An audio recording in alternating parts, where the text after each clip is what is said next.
ಪರಿಗಿಸಿದೇವಯಾನಿಯು ಸುಂದರಾಂಗನು ದೊರಕಿದ ನಿನ್ನು ತನ್ನೊಳಗೆ ಸಿಕ್ಕಿದ್ನಲ್ಲ. ಸುಂದರಾಂಗನು ದೊರಕಿದ ಎಂದು ತನ್ನೊಳಗೆ ನಸುನಗೆ ನಗುತ್ತತಿ ಸ್ನೇಹದಿಗೆ ಗಜ ನೋಡು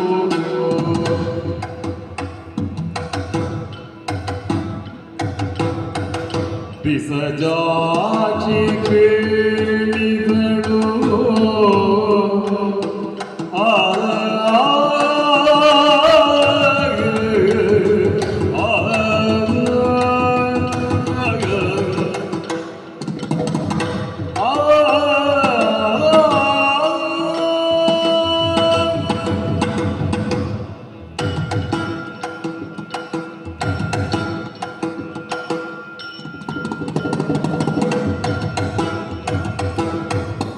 ನಸುನಗೆ ಅತಿ ಸ್ನೇಹದಿ ಗಜನುಳು ಬಿಸಜಾಕ್ಷಿ ಕೇಳಲು ಸಖನೆ ಬಿಸಜಾಕ್ಷಿ ಕೇಳಲು ಸಖನೆ ಸಖನೆ ಸಖನೆ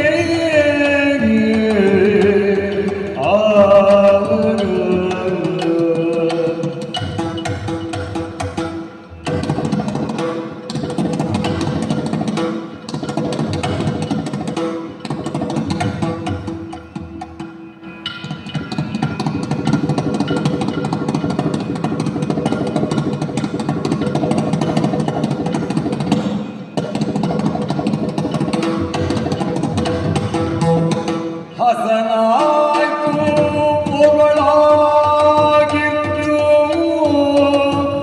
ಹಸನಾಯ್ತು ಒಗಳಾಗಿದ್ದೇನು ಎನ್ನ ಜೊತೆಯೊಳು ಕುಶಲರ ಒಡಗೂಡಬಹುದು ಎನ್ನ ಜೊತೆಯೊಳು ಕುಶಲರೊಳ ಆಡಿಕೊಂಡಿರುವುದು ಸಕಲೇ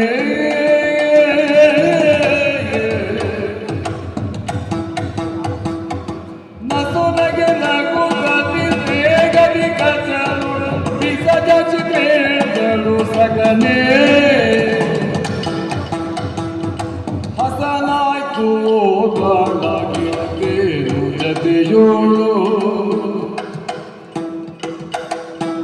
ಹಸನಾಯ್ತು ಓರ್ವಳಾಗಿದ್ದೇನು ಜತೆಯೋಳು ಎನ್ನ ಜತೆಯೋಳು ಆಡಿಕೊಂಡಿಗುವುದು ಎನ್ನ ಜತೆಯೋಳು ಕುಶಲದೊಳಾಡಿಕೊಂಡಿಗುವುದು ಸಕಲೇ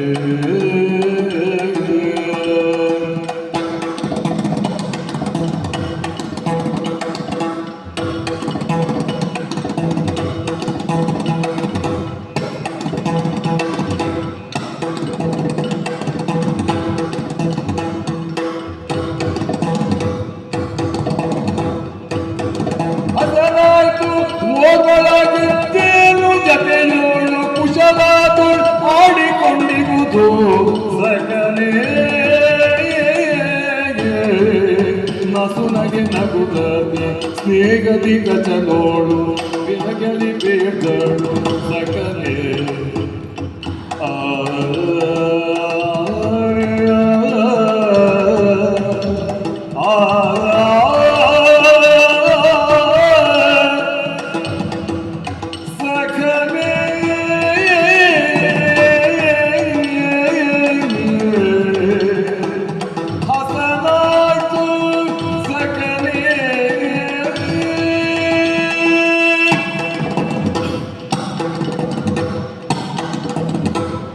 ಕಚಕುಮಾರ ದೇವಯಾನಿ, ಆಶ್ಚರ್ಯ ಆಯಿತು ನನಗೊಮ್ಮೆ. ರಾಕ್ಷಸರನ್ನಷ್ಟೇ ಕಂಡಿದ್ದವಳು ನಾನು ಈ ಆಶ್ರಮದಲ್ಲಿ. ದೇವಲೋಕದಿಂದ ಒಬ್ಬ ಕೆಳಗಿಳಿದು ಬಂದಿದ್ದಾನೆ. ಬಂದದ್ದು ಮಾತ್ರ ಅಲ್ಲ, ಇಲ್ಲಿಯೇ ಕೆಲಕಾಲ ಉಳಿಯುವುದಕ್ಕಾಗಿ ಬಂದಿದ್ದಾನೆ. ಹಾಗೆ ಅಂತ ಗುರುಗಳು ಹೇಳಿದರು. ಅಂತೇವಾಸಿಯಾಗಿ ಅಪ್ಪಯ್ಯನ ಸೇವೆಯನ್ನು ಶುಶ್ರೂಷೆಯನ್ನು ಮಾಡುತ್ತಾ ವಿದ್ಯಾಕಾಮನೆಯನ್ನು ಇರಿಸಿಕೊಂಡು ಬಂದವ ಅಂತಪ್ಪ ಹೇಳಿದಾಗ ಆಶ್ಚರ್ಯ ಆಯಿತು ನನಗೆ. ಬಂದವ ಯಾರಿರಬಹುದು, ಹೇಗಿರಬಹುದು? ಯಾಕೋ ಏನೋ ನಿನ್ನನ್ನು ಕಂಡಾಕ್ಷಣದಲ್ಲಿ ವಿಚಿತ್ರವಾದಂತಹ ಭಾವ ತಲ್ಲಣಗಳು ನನ್ನ ಹೃದಯದಲ್ಲಿ ಮೂಡುವುದಕ್ಕೆ ತೊಡಗಿತು. ಏಕಾಂಗಿಯಾಗಿದ್ದವಳು ನಾನು. ಕಾಣುವುದಕ್ಕೆ ನಮ್ಮ ಆಶ್ರಮ ಬಹಳ ದೊಡ್ಡದು. ಅಪ್ಪಯ್ಯನ ಶಿಷ್ಯರಾಗಿಯೂ ಈ ಪ್ರಸಕ್ತ ಇಲ್ಲಿನ ಅಧಿಕಾರಿ ಎನಿಸಿಕೊಂಡವರು, ಅವನ ಅನುಚರರು, ಅವನ ಮಕ್ಕಳು ಎಲ್ಲರೂ ಇಲ್ಲಿಗೆ ಬರ್ತಾರೆ. ಕೆಲವಷ್ಟು ಹೊತ್ತು ಇಲ್ಲಿಯೇ ಇರುತ್ತಾರೆ, ಕಲಿತ ಹಾಗೆ ಮಾಡುತ್ತಾರೆ, ಇಲ್ಲಿಂದ ಹೊರಡುತ್ತಾರೆ. ಒಂದು ಮುಖದವನು, ಎರಡು ಮುಖದವರು, ಮೂರು ಮುಖದವರು, ವಿಕಾರ ಆಕಾರದವರು, ಅನೇಕ ರಾಕ್ಷಸರನ್ನು ಮಾತ್ರವೇ ಕಂಡವಳು ನಾನು. ಒಂದು ಸಂವೇದನೆಯನ್ನು, ಸ್ಪಂದನೆಯನ್ನು ಒದಗಿಸಬಹುದಾದಂತಹ ಒಂದು ವ್ಯಕ್ತಿ ನನ್ನ ಬದುಕಿನಲ್ಲಿ ಇದ್ದದಿದ್ರೆ ಅಪ್ಪ ಮಾತ್ರ. ಅದಕ್ಕಿಂತ ಅತೀತವಾಗಿ ಒಬ್ಬರನ್ನು ಕಾಣುವುದಕ್ಕೆ ಸಾಧ್ಯವಾಗಿರಲಿಲ್ಲ. ನಿನ್ನನ್ನು ಕಾಣುವಾಗಲೇ ನಾನು ಲುದಿಸಿದ ಭಾವ ಅದು. ಓ, ಏಕಾಂಗಿಯಾಗಿದ್ದಂತಹ ನನಗೆ ಒಬ್ಬ ಸಹಚರಿಯಾಗಿ ಸಿಕ್ಕಿಬಿಟ್ನಲ್ಲ. ರಾಕ್ಷಸನಲ್ಲದೆ ಇದ್ದವ ಬಂದ ಒಬ್ಬ ಕಾಣಿಸಿಕೊಂಡ ಕಚಕುಮಾರ. ಕಚ ಎನ್ನುವ ಶಬ್ದಕ್ಕೆ ಪ್ರಕಾಶ ಅಂತ ಅರ್ಥ. ಅಕ್ಷರಾರ್ಥದಿಂದ ಅದು ಸತ್ಯ ಆಗಿದೆ. ಅಂಧಕಾರದ ಕೂಪದಲ್ಲಿದ್ದಂತಹ ಒಬ್ಬ ವ್ಯಕ್ತಿಗೆ ಬೆಳ್ಳಿಯ ಬೆಳಕಿನ ರೇಖೆಯೊಂದು ಬದುಕಿನ ಹೊಸ ಆಶಯವನ್ನು ಒದಗಿಸಿಕೊಡುತ್ತದೆ, ಕನಸನ್ನು ಹುಟ್ಟು ಹಾಕುತ್ತದೆ. ರಾಕ್ಷಸ ವ್ರಾತದ ಮಧ್ಯದಲ್ಲಿ ಕತ್ತಲ ಕೂಪದಲ್ಲಿದ್ದವಳು ದೇವಯಾನಿ. ಅಕ್ಷರಾರ್ಥದಿಂದ ಕಚಕುಮಾರನಾಗಿ ಬೆಳಕಿನ ರೇಖೆಯಾಗಿ ಮೇಲಿಂದ ಕೆಳಗಿಳಿದು ಬಂದಿದ್ದಿ. ಸ್ನೇಹ ಅಂದ್ರೆ ಏನಯ್ಯ? ಎಲ್ಲಿಯೋ ಇದ್ದದ್ದು ಮತ್ತೊಂದಕ್ಕೆ ಸೇರಿಕೊಳ್ಳು, ಅಂಟಿಕೊಳ್ಳುವುದಲ್ವ? ಅಲ್ವೋ? ಸುಲಭವಾಗಿ ಆಡಬೇಕು ಅಂತಾದ್ರೆ ಅಗುಳು ಅನ್ನವನ್ನು ಮತ್ತೊಂದು ಅಗುಳು ಅನ್ನವನ್ನು ಸೇರಿ ಎರಡನ್ನು ಹಿಚುಕಿದ್ರೆ ಎರಡು ಒಂದಾಗಿ ಬಿಡ್ತದೆ. ಅದಕ್ಕೆ ಮೈತ್ರಿ ಅಂತ ಹೆಸರು. ಎಲ್ಲಿಯೋ ದೇವಲೋಕದಲ್ಲಿದ್ದ ದೇವಗುರುಗಳ ಮಗ, ಹೌದು, ಎಲ್ಲಿಯೋ ರಾಕ್ಷಸ ಸೀಮೆಯಲ್ಲಿದ್ದಂತಹ ದೈತ್ಯ ಗುರುಗಳ ಮಗಳು. ಎಲ್ಲಿಯ ದೇವಲೋಕ, ಎಲ್ಲಿಯ ದೈತ್ಯ ಲೋಕ? ಅಲ್ಲೋ ಅಲ್ಲೋ. ಪರಸ್ಪರ ವಿರೋಧ, ದೇವದಾನವರ ಮಧ್ಯೆ ಸಂಘರ್ಷ, ವೈಮನಸ್ಸು, ಒಮ್ಮನಸ್ಸೆನ್ನುವುದು ಮೂಡುವುದಕ್ಕೆ ಸಾಧ್ಯ ಇಲ್ಲ. ಅದಕ್ಕೆ ಅಪವಾದವೋ ಎನ್ನುವ ಹಾಗೆ ನೀನು ಕೆಳಗಿಳಿದು ಬಂದದ್ದು, ನೀನು ನಮ್ಮಲ್ಲಿಯೇ ಉಳಿದುಕೊಳ್ಳುವಂತಾದದ್ದು. ಅದರಿಂದಲೇ ನನಗೆ ನಸು ನಗೆ ಮೂಡಿ ಹೋದ. ಮುಖ ನೋಡೋ ಗೊತ್ತಾಯ್ತು. ಇನ್ನೊಂದು ಹೇಳಬೇಕು, ಇಷ್ಟು ಕಾಲದಲ್ಲಿಯೂ ನನಗೆ ನಾನೊಬ್ಬಳು ಹೆಣ್ಣು ಎಂಬ ಪ್ರಜ್ಞೆಯೇ ಜಾಗೃತ ಆಗಿರಲಿಲ್ಲ. ಅಯ್ಯಯ್ಯ, ಅದರ ಅರ್ಥ ಏನು? ಹೆಣ್ತನ ಇಲ್ಲದವಳು ಅಂತಲ್ಲ. ಇವರೆಲ್ಲ ರಾಕ್ಷಸರು, ದುಷ್ಟರು, ಕ್ರೌರ್ಯ ಸ್ವಭಾವರು. ಅವರ ಮಧ್ಯದಲ್ಲಿ ನಾನು ಗಯ್ಯಾಳಿಯಂತೆಯೇ ಬದುಕುತ್ತಾ ಇದ್ದೆ. ಸಮಾನತೆ ಎಂಬುದಿಲ್ಲ, ಇರಲಿಲ್ಲ. ಅವರು ಸ್ವರ ಏರಿಸುವ ಮೊದಲೇ ಸ್ವರ ಏರಿಸಿ ಅವರು ನಟ್ಟುತ್ತಾ ಇದ್ದೆ. ಬಂದ ರಾಕ್ಷಸರನ್ನು ಗದರುತ್ತಾ ಇದ್ದೆ. ಅಪ್ಪಯ್ಯನನ್ನು ನನ್ನ ಹಂತದಲ್ಲಿ ಅಂಕೆಯಲ್ಲಿ ಇರಿಸಿಕೊಂಡಿದ್ದೆ. ನೀ ಕಂಡಿರ್ಬೋದು ಬಂದಾಕ್ಷರದಲ್ಲಿ ನಾನು ಅಪ್ಪನಲ್ಲಿ ಆಡಿದ ಕ್ರಮ. ಹೌದು. ಆದ್ರೆ ಈಗ ಹಾಗಲ್ಲ ನೋಡು. ನನಗೆ ಅರಿವಿಲ್ಲದೆ ನಿನ್ನೊಂದಿಗೆ ಮಾತಾಡುವಾಗ ಸ್ವರ ತಗ್ಗಿದೆ. ಅದೇ ನಿನ್ನ ಅಪ್ಪನಲ್ಲಿ ಮಾತಾಡಿದಾಗ ನೀ ಮಾತಾಡುವುದಲ್ಲ. ಅಪ್ಪ ಯಾವಾಗ್ಲೂ ಹೇಳುವುದು ನಿನ್ನ ಲಯ ಪೂರ್ಣ ಸರಿ ಇಲ್ಲ ಅಂತ. ನನಗೆ ಕಾಣುವುದು ನಿನ್ನನ್ನು ಕಂಡ ಮೇಲೆ ಈಗೊಂದು ಲಯಕ್ಕೆ ಬಂತೋ ಅಂತ. ಹೌದಾ? ಅಯ್ಯ, ಸ್ನೇಹಿತನಾಗಿ ನನ್ನೊಂದಿಗೆ ಸುದೀರ್ಘ ಕಾಲ ಕಳೆಯುವುದಕ್ಕೆ ಆಶ್ರಮದಲ್ಲಿ ಒಬ್ಬ ನೇಹಿಗ ಸಿಕ್ಕಿದ ಎಂಬ ಭಾವದಿಂದ ನಿನ್ನಲ್ಲಿ ಮಾತಾಡುತ್ತಾ ಇದ್ದ. ಮತ್ತೆ ಅಪ್ಪ ಹೇಳಿದಾಗೆ ದಿನಚರಿಗಳೆನ್ನಾತ್ಮ ಭವೆಯ ಊಳಿಗ, ಹೌದು, ಅದೆಲ್ಲ ಬೇಡ, ಅಂಥದ್ದೇನಿಲ್ಲ. ಅದು ಉಳಿದವರಿಗಾದ್ರೆ ಹೌದು. ಪರಸ್ಪರ ಸ್ನೇಹ ಭಾವದಿಂದ ವರ್ತಿಸುವ ನಮ್ಮೊಬ್ಬರ ಮಧ್ಯೆ ಅದೆಂಥದ್ದು ಊಳಿಗವ? ನಾನು ಆಡುವುದು, ನೀನು ಅಪ್ಪಣೆಯನ್ನು ಹೊತ್ತು ಮಾಡುವುದು, ಅದೆಲ್ಲ ಏನಿಲ್ಲ. ನಿನ್ನ ಸ್ನೇಹಿತೆಯಾಗಿ ನಿನ್ನೊಂದಿಗೆ ನೀ ವಿದ್ಯಾಕಾಮನೆಯನ್ನು ಹೊಂದುವುದಕ್ಕೆ ಅನುಕೂಲೆಯಾಗಿ ನಿನ್ನ ಜೊತೆಯಲ್ಲಿ ನಾನಿರ್ತೇನೆ. ಹೇಗೆ ನಾನು ಚಾಚಿದ ಸ್ನೇಹಾಸ್ತಕ್ಕೊಂದು ಆಲಂಬನವನ್ನು ಕೊಡ್ತೀಯೋ? ದೇವಯಾನಿ, ನಿನ್ನ ತಂದೆ ಆಡಿದ್ದನ್ನು ಕೇಳಿದ್ರೆ ತಪ್ಪು ತಿಳಿಬೇಡ. ಅವ್ರು ಇಲ್ಲಿ ಇಲ್ಲದೇ ಇದ್ದ ನಿಮಿತ್ತ ಸಲುಗೆಯಿಂದ ನನ್ನಲ್ಲಿ ಹೇಳು, ನಿನ್ನನ್ನು ಒಬ್ಬಳು ರಾಕ್ಷಸಿಯೋ ಅಂತ ನಾನು ಎಣಿಸಿದ್ದೆ. ಅಪ್ಪ ಹೇಳುವಾಗ ಅಂದ್ರೆ ಅವಳು ಅಷ್ಟು ಅದು ತೀರಾ ಉತ್ಪ್ರೇಕ್ಷೆ ಅಂತಲೂ ನಾನು ಆಡುವುದಿಲ್ಲ. ನಾನು ಸ್ವಲ್ಪ ಹಾಗೆ ವರ್ತಿಸೋಳು. ಅಲ್ಲ, ಪ್ರೀತಿಯ ಆಧಿಕ್ಯವೋ ಅಲ್ಲ, ನಿನ್ನ ಕುರಿತಾಗಿ ಸಣ್ಣ ಭೀತಿಯೋ ಅವ್ರಿಗುಂಟೋ ಗೊತ್ತಿಲ್ಲ. ಆದರೆ ನಿನ್ನ ಸ್ವಭಾವದಲ್ಲಿ ಯಾವುದೋ ಒಂದು ದೃಢತೆ, ಆಚಾರ್ಯ ಪುತ್ರಿ ಅನ್ನುವುದಕ್ಕಿಂತ ಹೆಚ್ಚು ಅಧಿಕಾರವುಳ್ಳವನ ಪುತ್ರಿಯ ಹಾಗೆ ಹೌದು ನಿನ್ನ ವ್ಯವಹಾರ ಕ್ರಮ ಅಂತ ನಾನು ಎಣಿಸಿದೆ. ಆದರೆ ನನ್ನನ್ನು ಕಂಡಾಗ ನಿನ್ನ ಮುಖದಲ್ಲಿ ಉಂಟಾದ ಉಲ್ಲಾಸವನ್ನು ನೋಡಿದ್ರೆ ಯಾಕೋ ನೀನು ಹಾಗಿಲ್ವೋ ಅಂತ ಕಾಣ್ತದೆ.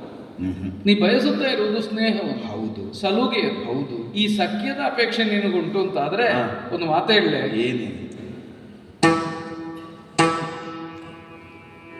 ಶರವೆಂದು ಭಾರತ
ತೊಡಗಿರುವೆನು ತಾನೆನುತ ಪರಿಸೇವಿಸುತ್ತಲಿದ್ದ ಕಥನೋ ಪರಿಸೇವಿಸುತ್ತಲಿದ್ದ ಕಥನೋ ಅರುಗಿದ ಉಳಿಗಳೊಳಗಿರೆ ತಾನೆಂತ ಪರಿಗಿರಿದಿರಿದ್ದ ಕಥನೋ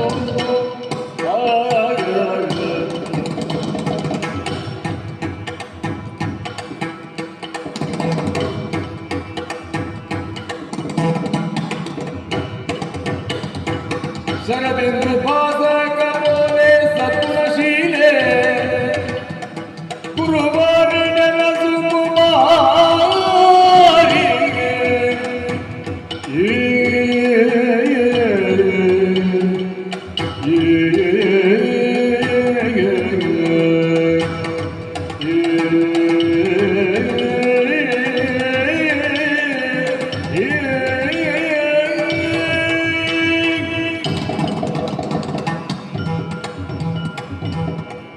ಮುಖಕ್ಕೆ ನಗುವೇ ಭೂಷಣಪ್ರಾಯವಾದದ್ದು ಅಂತ ಯಾಕೆ ಹೇಳ್ತಾರೆ ಅಂತ ನನಗೀಗ ಅರ್ಥ ಆಯ್ತು. ಓ ನಿನ್ನ ಮುಖ ನೋಡುವಾಗ ದೇವಯಾನಿ, ಕಚಕುಮಾರ, ಶರತ್ಕಾಲದಲ್ಲಿ ಆಕಾಶದಲ್ಲಿ ಮೋಡಗಳಿಲ್ಲದೆ ಇದ್ದಾಗ ಹುಣ್ಣಿಮೆಯ ರಾತ್ರಿ ಪೂರ್ಣ ಚಂದ್ರ ಗೋಚರಿಸಿದರೆ ಎಷ್ಟು ಶೋಭಾಯಮಾನವಾಗಿ ಕಾಣಬಹುದು.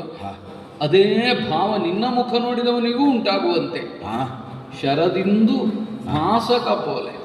ನನ್ನ ಬದುಕಿನಲ್ಲಿ ಹೀಗೆಲ್ಲ ಕರೆದವರೇ ಇಲ್ಲ. ಅಂದ್ರೆ ನಗು ಎಂಬುದು ಚಂದ್ರ ಕಿರಣದ ಹಾಗೆ ಉಳಿದವರಿಗೆ ತಂಪನ್ನು ಕೊಡುತ್ತದೆ. ಹೌದು, ನಿನ್ನ ಸೌಂದರ್ಯ ವರ್ಣನೆಯನ್ನು ಮಾಡ್ಲಿಕ್ಕೆ ಹೊರಟದ್ದಲ್ಲ, ಅರ್ಥ ಆಯ್ತು. ಆದ್ರೆ ನನ್ನ ಹೃದಯದಲ್ಲಿ ಹುಟ್ಟಿದ ಭಾವ ವಿಶೇಷವೇನು ಅಂತಂದ್ರೆ ಇವಳಲ್ಲಿ ಯಾವುದೋ ಒಂದು ವಿಶಿಷ್ಟವಾದ ಯೋಗ್ಯತೆ ಉಂಟು. ಮಾತ್ರವಲ್ಲ, ನನ್ನ ಕುರಿತಾಗ ಆದರ ಭಾವ ಉಂಟು. ಇದನ್ನು ಆಡದೇ ನೀ ಪ್ರಕಟಿಸಿಬಿಟ್ಟೆ. ಆದ್ರೆ ನನ್ನನ್ನು ನೋಡಿದಾಗ ಒಂದು ಸಖ್ಯದ ಭಾವ ಉದಿಸಿ ಹುಟ್ಟಿಕೊಂಡಿತು, ಒಂದು ಸಮಾನತೆ ತನ್ನಷ್ಟಕ್ಕೆ ಮೂಡಿತು. ನಾನು ಅದಕ್ಕಾಗಿ ಪ್ರಯತ್ನಿಸಬೇಕು ಅಂತಲೇ ಇಲ್ಲ, ಯಾಕಂದ್ರೆ ನನ್ನ ಸ್ವಭಾವವೇ ಹೌದು, ಸೌಮ್ಯನು ನಾನು. ಮಾತ್ರ ಅಲ್ಲ, ವಿನಯವು ನನಗೆ ಸ್ವಭಾವವಾಗಿಯೇ ಬಂದದ್ದು. ಹೌದು, ಮತ್ತೆ ದೇವಲೋಕ ಎಂಬಲ್ಲಿ ಇಂತಹ ಯಾವ ದುಷ್ಪ್ರವೃತ್ತಿ ಆಗಲಿ ಕ್ರೌರ್ಯವಾಗಲಿ ಹೆಚ್ಚಂದ್ರೆ ಗಟ್ಟಿಯಾಗಿ ಮಾತಾಡುವುದಕ್ಕಾಗಲಿ ಇಲ್ಲ ಅಂತ ನಮಗೆ ಮಾತೇ ಬೇಕಾಗುವುದಿಲ್ಲ ಸಂವಹನಕ್ಕೆ. ಹೌದು, ನಿನ್ನನ್ನು ನೋಡಿದಾಗ ಅದು ದೃಢವಾಯಿತು. ಮುಖದ ಒಂದು ಪ್ರಸನ್ನತೆಯಿಂದಲೇ ಇದಿರಿದ್ದವರಿಗೆ ತನ್ನ ಭಾವವೇನು ಅಂತ ತಿಳಿಸಲಿಕ್ಕಾಗುತ್ತದೆ ಅಂತಾದ್ರೆ ನಿನ್ನ ಯೋಗ್ಯತೆ ಬಹಳ ದೊಡ್ಡದು. ಆಚಾರ್ಯರು ಹೇಳಿದರು, ದಿನಚರಿಯಲ್ಲಿ ಎನ್ನಾತ್ಮ ಭವ ದೇವಯಾನಿಗೆ ಅನುಕೂಲನಾಗಿ ಇರು. ಅರ್ಥಾತ್ ನೀ ಹೇಳಿದ ಕೆಲಸವನ್ನು ಮಾಡ್ತಾ ಇರ್ಬೇಕು ನಾನು.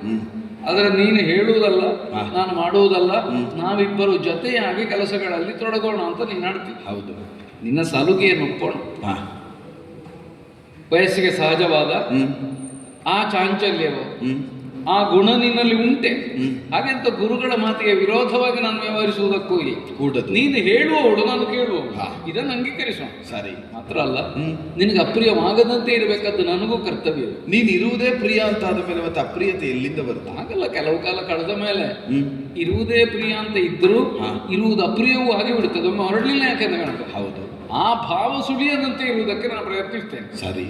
ಅಷ್ಟಾದ್ರೆ ಇಲ್ಲಿ ಇರುವುದಕ್ಕೆ ನೀನು ಒಪ್ಪಿದ ಮೇಲೆ ನಿನಗಾಗಬೇಕಾದ್ದೇನು ನೀನು ಸೂಚಿಸಿದ್ರೆ ಸಾಕು. ಹೇಳಬೇಕು ಅಂತಿಲ್ಲ, ಗೊತ್ತಾಗ್ತದೆ ನನಗೆ. ಹಾಗೆ ಅಂತ ಹೇಳಬಾರದು ಅಂತಿಲ್ಲ, ಮಾತು ಕೇಳುವುದಕ್ಕಾಗಿಯೇ ಆಡುವುದುಂಟು. ಸರಿ.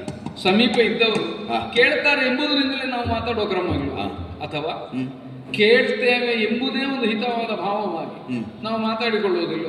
ಆದ್ರಿಂದ ನಿನಗೇನು ಬೇಕು ಅದನ್ನು ಹೇಳು, ನಾನು ಮಾಡಿಕೊಡ್ತೇನೆ. ಕಚಕುಮಾರ, ನೀನು ಹಾರ್ದಿಕವಾಗಿ ಒಪ್ಪಿಕೊಂಡ ಹಾಗೆ ನಾನು ಹೇಳುವುದು ನೀ ಮಾಡುವುದನ್ನು ಒತ್ತಟ್ಟಿಗಿಡುವ. ನೀನು ಗುರು ಸುಲಭ ಉಂಟು, ನಾನು ಮಾಡುವುದನ್ನು ನೀನು ಹೇಳಿದ್ರೆ ಅಷ್ಟೇ ಅಲ್ವಾ? ಗುರು ಉಪದೇಶವನ್ನು ಮೀರುವುದಕ್ಕಿಲ್ಲ, ಆದ್ರೆ ಕೆಲವು ಸೂಕ್ಷ್ಮಗಳನ್ನು ಆಡುತ್ತೇನೆ. ನನ್ನ ಅಪ್ಪಯ್ಯ ಕಲಿಸುವುದಕ್ಕೆ ಇಂಥದ್ದೇ ಅವಧಿ, ಇಷ್ಟೇ ಕಾಲ, ಈ ಹೊತ್ತು ಅಂತ ನಿರ್ಬಂಧಗಳಿಲ್ಲ. ಕಾಲಾತೀತವಾಗಿ ಹೇಳಬೇಕು ಅಂತ ಕಂಡಾಕ್ಷಣದಲ್ಲಿ ಎದ್ದು ಕುಳಿತು ಕೇಳಿರಿ ಅಂತ ಆಡಿಬಿಡುತ್ತೆ. ಇದೆಲ್ಲ ನಾ ಸಲುಗೆಯಿಂದ ಕಂಡದ್ದು. ನಿನಗದಕ್ಕೆ ತೊಡಕಾಗದ ಹಾಗೆ ನನ್ನ ಅಪ್ಪನ ಮನಸ್ಥಿತಿ ಹೇಗುಂಟು ಅದಕ್ಕೆ ಬೇಕಾದಾಗೆ ಒಗ್ಗಿಸುವ ಹೊಣೆ ನನ್ನದು. ಅದರ ಜೊತೆಯಲ್ಲಿ ನಿತ್ಯವೂ ನೀ ಮಾಡಬೇಕಾದದ್ದು ಯಜ್ಞ ಸೋಪಸ್ಕರಗಳ ಸಿದ್ಧಿಯನ್ನು ಮಾಡಬೇಕು, ಬೇಕಾದ ವ್ಯವಸ್ಥೆಯನ್ನು ನೀನೇ ಮಾಡಬೇಕು. ಇದೆಲ್ಲ ಮಾಡುವಾಗ ಜಾಗ್ರತೆಯಿಂದ ಇರಬೇಕು. ನಮ್ಮ ಆಶ್ರಮದ ಪ್ರದೇಶದ ಗಡಿ ಎಲ್ಲಿಯವರೆಗೆ ಉಂಟು ಅದನ್ನು ನಾನೇ ತೋರಿಸಿಕೊಡ್ತೇನೆ. ಅದರ ಆಚೆ ಹೋದ್ರೆ ಅಪಾಯ ಖಂಡಿತ. ಯಾಕಂದ್ರೆ ಇಲ್ಲಿರೋರೆಲ್ಲ ರಾಕ್ಷಸರು.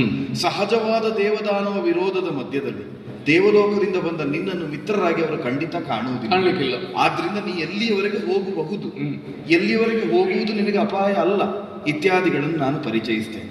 ಜೊತೆಯಲ್ಲಿ ಆಶ್ರಮ ಎಲ್ಲಿ ಯಾವುದಿದೆ, ಪಾಕಶಾಲೆ ಎಲ್ಲಿ, ನಿನಗೆ ವಾಚನಾಲಯವೆಲ್ಲಿ, ಇತ್ಯಾದಿ ಇತ್ಯಾದಿ ಎಲ್ಲ ಪರಿಚಯವನ್ನು ಮಾಡುತ್ತಾ ನಿನ್ನ ನಿತ್ಯಾನಿಕೆಗಳನ್ನು ಮಾಡುವುದಕ್ಕಿರುವಂತಹ ವ್ಯವಸ್ಥೆ ಎಲ್ಲವನ್ನು ನಾನೇ ಪರಿಚಯ ಮಾಡುತ್ತೇನೆ. ಜೊತೆಯಲ್ಲಿ ನಿನಗೆ ಅಪ್ಪ ಹೇಳಿರಬಹುದು, ನನಗೆ ಸ್ವಲ್ಪ ಸಂಗೀತದಲ್ಲಿ ನಾಟ್ಯದಲ್ಲಿ ಆಸಕ್ತಿ ಹೆಚ್ಚು.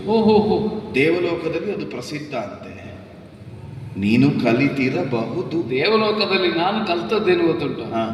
ಸಂಗೀತದಲ್ಲಿ ಒಳ್ಳೆಯದು ಯಾವುದು, ನಾಟ್ಯದಲ್ಲಿ ಒಳ್ಳೆಯದು ಯಾವುದು, ಅದನ್ನು ಕೇಳು ಇದನ್ನು ನೋಡು ಎಂಬುದು. ಆಗಲಿ, ಅದರಿಂದ ನನಗೊಂದು ಪ್ರಯೋಜನ ಉಂಟು. ಈವರೆಗೆ ನನಗಿದ್ದ ಭಾವ ಹೇಗೆ ಅಂದ್ರೆ, ನಾನು ಹಾಡಿದ್ದೇ ಒಳ್ಳೆಯದು, ನಾನು ಕುಣಿದದ್ದೇ ಒಳ್ಳೆಯದು, ಅದಕ್ಕಿಂತ ಒಳ್ಳೆಯದು ಇಲ್ಲ. ಅದಕ್ಕೊಂದು ಇಂಬು ಕೊಟ್ಟದ್ದೇ ಇವರೇ. ಇಲ್ಲಿದ್ದವರಂತೂ ಕುಣಿತ ಅಂತ ಹೇಳುವ ಅದು ಕುಣಿತವೂ ಅಲ್ಲ, ಹಾಡು ಅಂತ ಹೇಳುವ ಹಾಡು ಅಲ್ಲ. ಆದ್ರಿಂದ ಅದನ್ನು ಕಂಡ ಮೇಲೆ ಅದಕ್ಕಿಂತ ಇದು ಒಳ್ಳೆಯದು, ಆದ್ರಿಂದ ಇದೇ ಗರಿಷ್ಠ ಅಂತ ನಾನು ತಿಳಿದದ್ದು. ನಿನಗೆ ಏನಲ್ಲದೆ ಇದ್ರೂ ಒಳಿತು ಕೆಡಕಿನ ವ್ಯತ್ಯಾಸ ತಿಳಿಯುವುದರಿಂದ ನನ್ನಲ್ಲಿರುವಂತಹ ದೋಷವನ್ನು ಸ್ವಲ್ಪ ತಿದ್ದುತ್ತಾ ಹೋದ್ರೆ, ನನಗೆ ಒಳ್ಳೆಯದನ್ನು ಒಳ್ಳೆಯದಾಗಿಸುವುದಕ್ಕೆ ಅಥವಾ ಬರೇ ಒಳ್ಳೆಯದನ್ನು ಮಾತ್ರ ಉಳಿಸಿಕೊಳ್ಳುವುದಕ್ಕೆ ಒಂದು ದಾರಿಯನ್ನು ನೀನು ತೋರಿಸಿದ್ರೆ, ಉಳಿದವರಿಗಿಂತ ನಿನ್ನನ್ನು ಬೇರೆಯಾಗಿ ಕಾಣ್ತೇನೆ. ಯಾಕೆ ಗೊತ್ತಾ? ಒಳ್ಳೆಯದನ್ನು ಮಾಡುವ ಹಾಗೆ ಮಾಡು, ಮಾಡಿದ್ದನ್ನು ಒಳ್ಳೆಯದು ಅಂತ ಹೇಳ್ಬೇಡ ಅಲ್ವಾ? ಅದು ಕೂಡ ಅದೇ ಬೇಕಾದದ್ದು. ನನಗೆ ಯಾಕೋ ನಿನ್ನಲ್ಲಿ ಅಂತಹ ಒಂದು ಅಳತೆ ತಪ್ಪಿದ ವರ್ತನೆ ನನಗೆ ಕಾಣೋದಿಲ್ಲ. ಸರಿ, ನಿನ್ನ ನಡಿಗೆಯಲ್ಲಿಯೇ ಒಂದು ನಾಟ್ಯದಂತೆ, ಒಂದು ಲಯದಂತೆ, ಸ್ವರದಲ್ಲಿಯೇ ಒಂದು ಸಂಗೀತದಂತೆ ಪ್ರಕೃತಿಯೇ ನಿನಗೆ ಕೊಟ್ಟಿದೆ. ಆದ್ರಿಂದ ಅದು ಮತ್ತಷ್ಟು ಸುಸಂಸ್ಕೃತವಾಗುವಂತೆ ನಾವು ನಿತ್ಯ ಅಭ್ಯಾಸ ಮಾಡೋಣ. ಆಗಲಿ, ಅದಿತ್ತಲ್ಲ ಆಶ್ರಮವನ್ನು ಪರಿಚಯಿಸುವುದಕ್ಕಾಗಿ ಒಟ್ಟಾಗಿ ಒಂದು 10 ಹೆಜ್ಜೆ. ಒಳ್ಳೆಯದು, ಹೋಗುವ.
ನೀವು ಹೇಳಿದ್ರಲ್ಲಿ ಯಾವ ಅಬದ್ಧವೂ ಇಲ್ಲ. ದುರುಳ ವೃಷಪರ್ವ ನಮ್ಮ ಆಸ್ಥಾನದಲ್ಲಿ ನೀವು ಹೇಳಿದ್ದೀರಿ. ಯಾಕೆ? ಅರ್ಥಪೂತವಾದಂತಹ ಒಂದು ವಾಕ್ಯ ಅದು. ಅರ್ಥವಿಸುವವರಿಗೆ ವಿವಿಧ ಆಯಾಮದಿಂದ ಚಿಂತಿಸಿದಾಗ ಹೊಳೆಯಬಹುದಾದಂತಹ ಒಂದು ಅರ್ಥ. ನಮಗೆ ಯಾರು ದುರುಳರಿದ್ದಾರೋ ಅಂಥವರಿಗೆ ನಾನು ದುರುಳನೆ. ಪ್ರಪಂಚವೇ ದ್ವಂದ್ವಾತ್ಮಕವಾದದ್ದು. ಈ ಪ್ರಪಂಚದಲ್ಲಿ ಬೆಳಕೆಷ್ಟುಂಟು, ಅಷ್ಟೇ ಸಮಯದ ದೀರ್ಘವಾದಂತಹ ರಾತ್ರಿ ಎನ್ನುವುದು ಉಂಟು. ಹಾಗಾಗಿಯೇ ಬೆಳಕು ರಾತ್ರಿಗಳ ಈ ವಿಶಿಷ್ಟವಾದಂತಹ ದ್ವಂದ್ವ ಎನ್ನುವುದು ಸ್ಥಾಯಿಯಾಗಿ ಲೋಕದಲ್ಲಿ ಉಂಟು ಅಂತಾದರೆ, ಬೆಳಕನ್ನು ರಾತ್ರಿಯಲ್ಲಿ ಸಹಿಸುತ್ತಿರುವಂತಹ ಜೀವಿಗಳು, ಸಹಿಸದೇ ಇರುವಂತಹ ಜೀವಿಗಳಿದ್ದಾವೆ. ರಾತ್ರಿಯಲ್ಲಿ ಬೆಳಕನ್ನು ಸಹಿಸದೇ ಇದ್ದಂತಹ ಜೀವಿಗಳಿದ್ದಾವೆ. ಪಾರಂಪರಿಕವಾಗಿ ಆಲೋಚಿಸಿದರೂ ನಮಗೆ ಹಿನ್ನೆಲೆ ಒಳ್ಳೆಯದುಂಟು. ಹೇಗೆ? ಆದಿದೈತ್ಯರು ಎನ್ನುವ ಹಾಗೆ ಕರೆಯಲ್ಪಡುವ ಒಂದು ವಿಭಾಗದಿಂದ ಹೇತಿ ಪ್ರಹೇತಿಗಳು ಎನ್ನುವ ಹಾಗೆ ಈ ಪ್ರಪಂಚದ ಸೃಷ್ಟಿಕಾಲದಲ್ಲಿಯೇ ಹುಟ್ಟಿಕೊಂಡವರಂತೆ. ವಿಶಾಲವಾದಂತಹ ಜಲದಿಯಲ್ಲಿ ನಾವು ರಕ್ಷಿಸ್ತೇವೆ ಎನ್ನುವ ಹಾಗೆ ಸೃಷ್ಟಿಕರ್ತನಲ್ಲಿ ಮೊರೆ ಇಟ್ಟವರು ಅವರು ರಾಕ್ಷಸರು. ಆಮೇಲೆ ದಾನವ ಸಂತತಿ ಆದಿದೈತ್ಯರು ಎಂದು ಕರೆಯಲ್ಪಡುವಂತ ಯಾವ ನಮ್ಮ ಹಿರಣ್ಯಾಕ್ಷ ಹಿರಣ್ಯಕಶ್ಯಪರು, ಇವರು ಕೂಡ ನಮ್ಮ ಪರಂಪರೆಯಲ್ಲಿ ನಮಗೆ ಯಾವತ್ತೂ ಪ್ರಾತಸ್ಮರಣೀಯರೇ ಆಗಿ ಉಳಿದವರು. ಆಮೇಲೆ ಇನ್ನೊಂದು ಪರಂಪರೆಯಿಂದ ನೋಡಿದರೆ ಸೋಮಕ ನಾಮಕನಾದವನು ಪ್ರಪಂಚದಲ್ಲಿ ಕತ್ತಲಿಗೆ ವಿಶೇಷವಾದಂತಹ ಒಂದು ಸಾಮರ್ಥ್ಯ ಉಂಟು. ತಾಮಸ ಗುಣದಿಂದಲೇ ಲೋಕವನ್ನು ನಾನು ನಡಗಿಸ್ತೇನೆ ಎನ್ನುವ ಹಾಗೆ ಹೊರಟಂತಹ ಸೋಮಕ ಇವನು ಕೂಡ ನಮಗೆ ಪ್ರಾತಸ್ಮರಣೀಯನೆಯಾಗಿ ಕಾಣಿಸ್ತಾನೆ. ಈ ಒಂದು ದೈತ್ಯ ಪರಂಪರೆಯಲ್ಲಿ ಈ ಕಾಲದಲ್ಲಿ ವೃಷಪರ್ವ ನಾಮಕನಾಗಿ ಗುರುಜಾಂಗುಲದಲ್ಲಿ ನನ್ನ ಆಡಳಿತವನ್ನು ನಡೆಸ್ತಾ ಇದ್ದೇನೆ. ದ್ವಂದ್ವಾತ್ಮಕವಾದ ಪ್ರಪಂಚ ಎನ್ನುವ ಹಾಗೆ ಆದಿಯಲ್ಲಿ ಆಡಿದ ಹಾಗೆ ಪ್ರಪಂಚದಲ್ಲಿ ಎಲ್ಲದಕ್ಕೂ ಒಂದು ವಿರುದ್ಧ ಎನ್ನುವುದಿರುತ್ತದೆ. ಹಾಗಾಗಿ ದಿವದಲ್ಲಿ ವಿರಾಜಮಾನರಾಗಿರುವಂತಹ ದೇವತೆಗಳಿಗೆ ಯಾವತ್ತಿದ್ದರೂ ಕೂಡ ಸಟ್ಟು ಹೊಡೆಯುವಂತಹ ನಮ್ಮ ಅಸುರ ವರ್ಗ ಅವರ ವಿರುದ್ಧವಾಗಿ ಕತ್ತಿಮಸೆಯುವ, ಅವರ ವಿರುದ್ಧವಾಗಿ ಹೋರಾಟವನ್ನು ಮಾಡುವಂತಹ ಪರಂಪರೆಯನ್ನು ಮುಂದುವರಿಸಿಕೊಂಡೇ ಬಂದದ್ದು. ಹಾಗಾಗಿ ದೇವತೆಗಳೇನು ಮಾಡ್ತಾರೆ, ಅದಕ್ಕೆ ನಮ್ಮದು ವಿರೋಧ. ಭೋಗಭೂಮಿಯಾದಂತಹ ದೇವಲೋಕವನ್ನು ವಶಪಡಿಸಿಕೊಳ್ಳಬೇಕು ಎನ್ನುವ ಹಾಗೆ ಸತತವಾಗಿ ಮಾಡಿದಂತಹ ನಮ್ಮ ಪ್ರಯತ್ನ ಎನ್ನುವುದೇನುಂಟು, ಇದು ಯಾವತ್ತೂ ಸಾಗುವಂಥದ್ದು, ನಿತ್ಯ ನಿರಂತರವಾಗಿರುವಂಥದ್ದು. ಆದರೆ ಪರಂಪರೆಯನ್ನು ಕಾಣುವಾಗ ನಮಗಾದ ಪರಿಭವವನ್ನು ಎಣಿಸುವಾಗ ಮಾತ್ರ ಬಹಳ ನೋವಾಗುತ್ತದೆ. ನಮ್ಮಲ್ಲಿ ಆದಿ ಪರಂಪರೆಯಲ್ಲಿ ಒಬ್ಬ ಸೋಮಕ ಒಬ್ಬ ಗುರುವನ್ನು ಆಶ್ರಯಿಸಿಕೊಂಡು ಹೋಗಿ ಕೊನೆಗೂ ಭೃಗುಮುನಿಗಳ ಆಶ್ರಮದಲ್ಲಿ ಆಶ್ರಯವನ್ನು ಪಡೆದು ಅವರನ್ನೇ ಗುರುವಾಗಿ ಅಂಗೀಕರಿಸುವುದಕ್ಕೆ ಸಾಧ್ಯವಾಗದೆ ಹೋದರೂ ಪರಂಪರೆಯಿಂದ ಶುಕ್ರ ಇವನು ನಿಮಗೆ ಗುರುವಾಗಿ ಬದುಕುತ್ತಾನೆ ಎನ್ನುವಂತಹ ಒಂದು ಅನುಗ್ರಹವನ್ನು ಯಾವಾಗದಿಂದ ಪಡೆದನೋ ಆವತ್ತಿನಿಂದ ನಮ್ಮ ಪರಂಪರೆಯಲ್ಲಿ ನಾವು ಸ್ವಲ್ಪ ನಿಟ್ಟುಸಿ ಬಿಟ್ಟುಕೊಂಡು ಬಂದದ್ದು. ನಮ್ಮ ತಂದೆಯಾದಂತಹ ವಿಪ್ರಚೇತಿ ದೇವಲೋಕದ ಅಭಿಯೋಗದಲ್ಲಿ ತಾನು ಪ್ರಾಣತ್ಯಾಗವನ್ನು ಮಾಡಿದರೂ ಕೂಡ ಇವತ್ತಿಗೂ ನನ್ನಲ್ಲಿರುವಂತಹ ಕೆಚ್ಚು ಆಚಾರ್ಯ ಶುಕ್ರವತ್ತಾದಂತಹ ಒಂದು ನಿರ್ದೇಶನದಲ್ಲಿ ನಾವು ಮತ್ತೆ ವಿಜೃಂಭಿಸ್ತೇವೆ ಎನ್ನುವಂತಹ ಒಂದು ಹಠ, ಇದು ಇನ್ನೂ ಕೂಡ ಊರ್ಜಿತವಾಗಿರುವಂತಹ ಕಾಲಘಟ್ಟ ಇದು. ಏನು ಮಾಡೋಣ, ಪ್ರಪಂಚದಲ್ಲಿ ಸಾಧನೆಯನ್ನು ಮಾಡಬೇಕು ಅಂತ ಇದ್ರೆ ನಾವು ಸ್ವಲ್ಪ ಕಷ್ಟಪಡಬೇಕಾಗುತ್ತದೆ. ದೇವಲೋಕದಲ್ಲಿ ಸುರಗುರುಪೀಠ ಎನ್ನುವುದು ಗಟ್ಟಿ ಉಂಟು, ಪುಣ್ಯಕ್ಕೆ ನಮ್ಮಲ್ಲಿಯೂ ಗುರುಪೀಠ ಗಟ್ಟಿ ಉಂಟು. ಹಾಗಂತ ನಮ್ಮಲ್ಲಿರುವವರಿಗೆಲ್ಲ ಅಧ್ಯಯನ ಮಾಡಲಿಕ್ಕೆ ತಲೆಗೆ ವಿದ್ಯೆ ಹತ್ತಬೇಕಲ್ಲ ಸ್ವಾಮಿ, ಇದೊಂದು ದೊಡ್ಡ ದೋಷ. ನಮ್ಮಲ್ಲಿ ಏನಿದ್ರೂ ಕೂಡ ದಡೂಟಿ ದೇಹ ಬೆಳೆಯುವುದು ಬಿಟ್ಟರೆ ನಮ್ಮ ಬುದ್ಧಿಗೆ ಯಾವುದು ಹೋಗುವುದಿಲ್ಲ, ಅದೊಂದು ದೊಡ್ಡ ದುರಂತ ನಮ್ಮದು. ಇಲ್ಲದಿದ್ದರೆ ಕಲಿಯುವ ಮನಸ್ಸಿದ್ರೆ ನಮ್ಮಲ್ಲಿ ಆಚಾರ್ಯ ಶುಕ್ರರಿದ್ದಾರೆ, ಒಳ್ಳೊಳ್ಳೆ ವಿದ್ಯೆಯನ್ನು ಕಲಿತವರು. ಕೆಲವರನ್ನೆಲ್ಲ ನನಗೆ ಕಲೀಲಿಕ್ಕಾಗುವುದಿಲ್ಲ, ನೀನು ಕಲಿಮಾರಾಯ ಅಂತ ಹೇಳಿಕೊಂಡು ಅಲ್ಲಿ ಕಳಿಸಿದ್ರೆ 4 ದಿವಸದಲ್ಲಿ ಹಿಂದೆ ಬರುವುದು. ಅವಕ್ಕೆ ಒಂದಕ್ಕೂ ವಿದ್ಯೆಯೇ ತಲೆಗೆ ಹತ್ತುವುದಿಲ್ಲ. ಒಂದು ಸಮಸ್ಯೆ ದೊಡ್ಡದಾಗಿದೆ ಈಗ. ಅವರಿಗೊಂದು ಚಂದದ ಮಗಳು, ಹೋದವುಗಳೆಲ್ಲ ಈ ಮಗಳನ್ನು ನೋಡುವುದು ಬಿಟ್ಟರೆ ಇವುಗಳಿಗೆ ವಿದ್ಯೆ ಹತ್ತುವುದೇ ಇಲ್ಲ.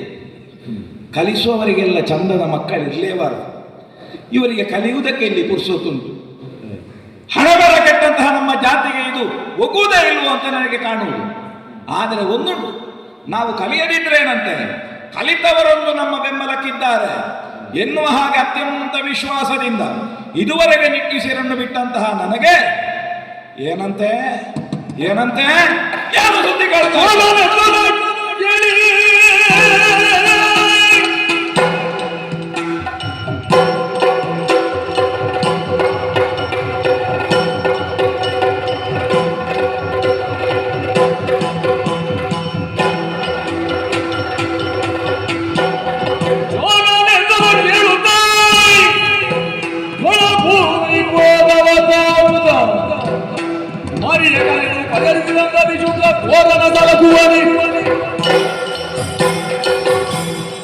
ಬಂದಂತವನು ಸಾಮಾನ್ಯನಲ್ಲ. ಅವನನ್ನು ಕೇವಲ ಚಾರಕ ಎನ್ನುವ ಹಾಗೆ ನಾನು ಸ್ವೀಕರಿಸುವ ಹಾಗೂ ಇಲ್ಲ. ಕೇವಲ ಚಾರಕನಲ್ಲ, ಅವನೊಬ್ಬ ಗುಪ್ತ ಚಾರಕ.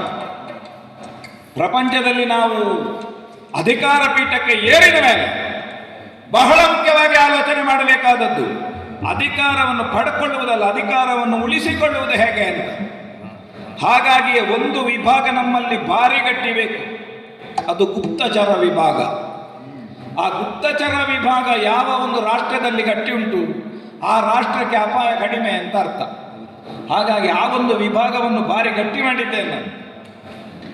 ಬಂದಂತಹ ಚರ ನುಡಿದಂತಹ ನುಡಿ ಏನು? ನಮ್ಮ ಗುರುಗಳಾದಂತಹ ಆಚಾರ್ಯ ಶುಕ್ರರ ಸನ್ನಿಧಾನಕ್ಕೆ ದೇವಲೋಕದಿಂದ ಒಬ್ಬಾತ ಬಂದು ವಿದ್ಯಾಭ್ಯಾಸವನ್ನು ಮಾಡುವುದಕ್ಕಾಗಿ ಶಿಷ್ಯತ್ವವನ್ನು ಸ್ವೀಕರಿಸಿ ಅಂತ್ಯವಾಸಿಯಾಗಿದ್ದಾನೆ ಎನ್ನುವ ಹಾಗೆ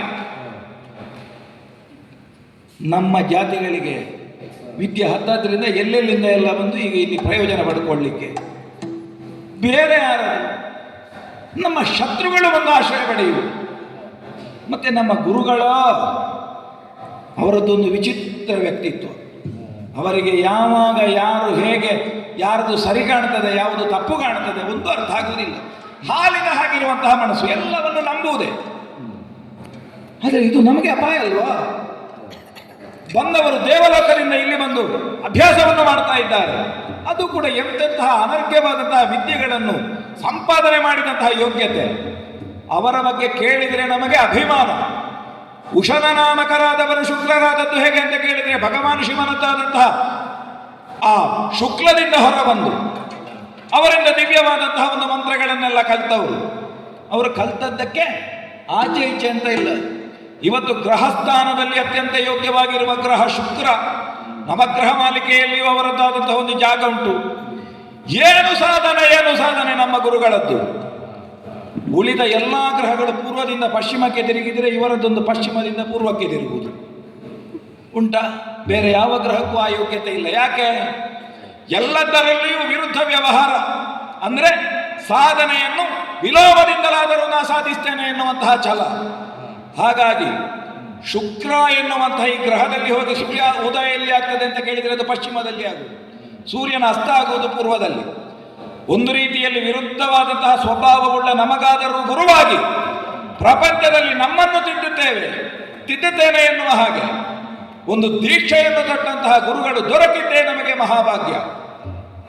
ನಾನೀಗ ಗಮನಿಸಬೇಕಾದದ್ದು, ಬಂದವನು ದೇವಲೋಕದಿಂದ ಅವರ ಶಿಷ್ಯತ್ವವನ್ನು ಅಂಗೀಕರಿಸಿದ್ದಾನೆ ಅಂತಾದರೆ ಇದು ನಮಗೆ ಅಪಾಯ. 3 ವಿಷಯದಲ್ಲಿ ತುಂಬ ಜಾಗ್ರತೆ ಬೇಕು ನಾವು. ಒಂದು ಬೆಂಕಿ, ಒಂದು ರೋಗ, ಇನ್ನೊಂದು ಶತ್ರು. ಯಾವ ಕಾರಣಕ್ಕೂ ಈ 3 ನಾವು ಬೆಳೆಯುವುದಕ್ಕೆ ಬಿಡಲೇಬಾರದು. ಮನೆಗೆ ಬೆಂಕಿ ಬಿದ್ದಾಗ ಬೆಂಕಿ ಬಿತ್ತ, ಯಾವ ಮೂಲೆಯಿಂದ ಬಿದ್ದದ್ದು, ಹೇಗೆ ಬಿತ್ತು ಅಂತ ಹೇಳಿಕೊಂಡು ಸಂಶೋಧನೆ ಮಾಡಲಿಕ್ಕೆ ಹೊರಟ್ರೆ ಆ ಮನೆಯೇ ಸುಟ್ಟು ಹೋಗ್ತದೆ. ರೋಗ ಉಲ್ಬಣಾವಸ್ಥೆಗೆ ತಲುಪುವುದಕ್ಕಿಂತ ಮೊದಲು ಅದಕ್ಕೆ ಸರಿಯಾದ ಔಷಧಿ ಮಾಡದೇ ಇದ್ರೆ ಅದು ಮತ್ತೆ ನಮಗೆ ಪ್ರಾಣಕ್ಕೆ ಕುತ್ತು ತರುವಂತಹ ಸ್ಥಿತಿ. ಅದೇ ರೀತಿಯಲ್ಲಿ ಶತ್ರು ಬೆಳೆಯುವಾಗಲೇ ಅದನ್ನು ನಿಗ್ರಹಿಸದೇ ಇದ್ರೆ ಅದು ನಮಗೆ ಅಪಾಯಕಾರಿಯಾಗಿ ಪರಿಣಮಿಸುತ್ತದೆ. ಆ ಕಾರಣಕ್ಕಾಗಿ ಗುಪ್ತಚರರಿಂದ ಸಿಕ್ಕಿದಂತಹ ಈ ಸುದ್ದಿಯನ್ನು ಕೇಳಿದಾಗ ಮೈ ಉರಿ ಏಳುತ್ತಾ ಉಂಟು.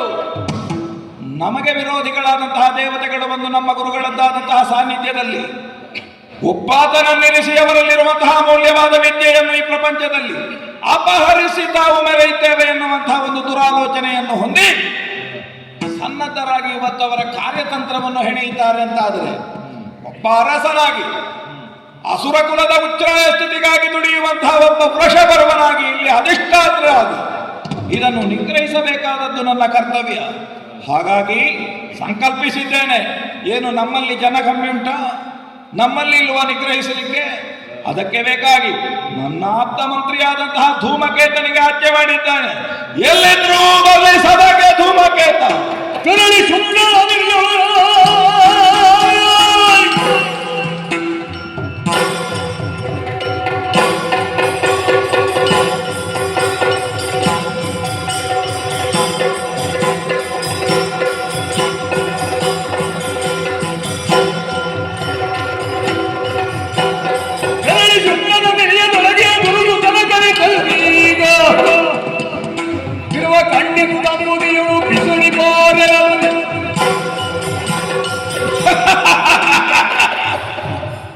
ಪ್ರಭು, ಧೂಮಕೇತ ವಂದಿಸಿಕೊಂಡಿದ್ದೇನೆ. ಎದ್ದೇಳು. ಯಾಕೆ ಕರೆ? ಶೀಘ್ರವಾಗಿ ಬರಬೇಕು ಎನ್ನುವಂತಹ ನಿರೂಪ ಬಂತು. ಬಂದಿದ್ದೇನೆ.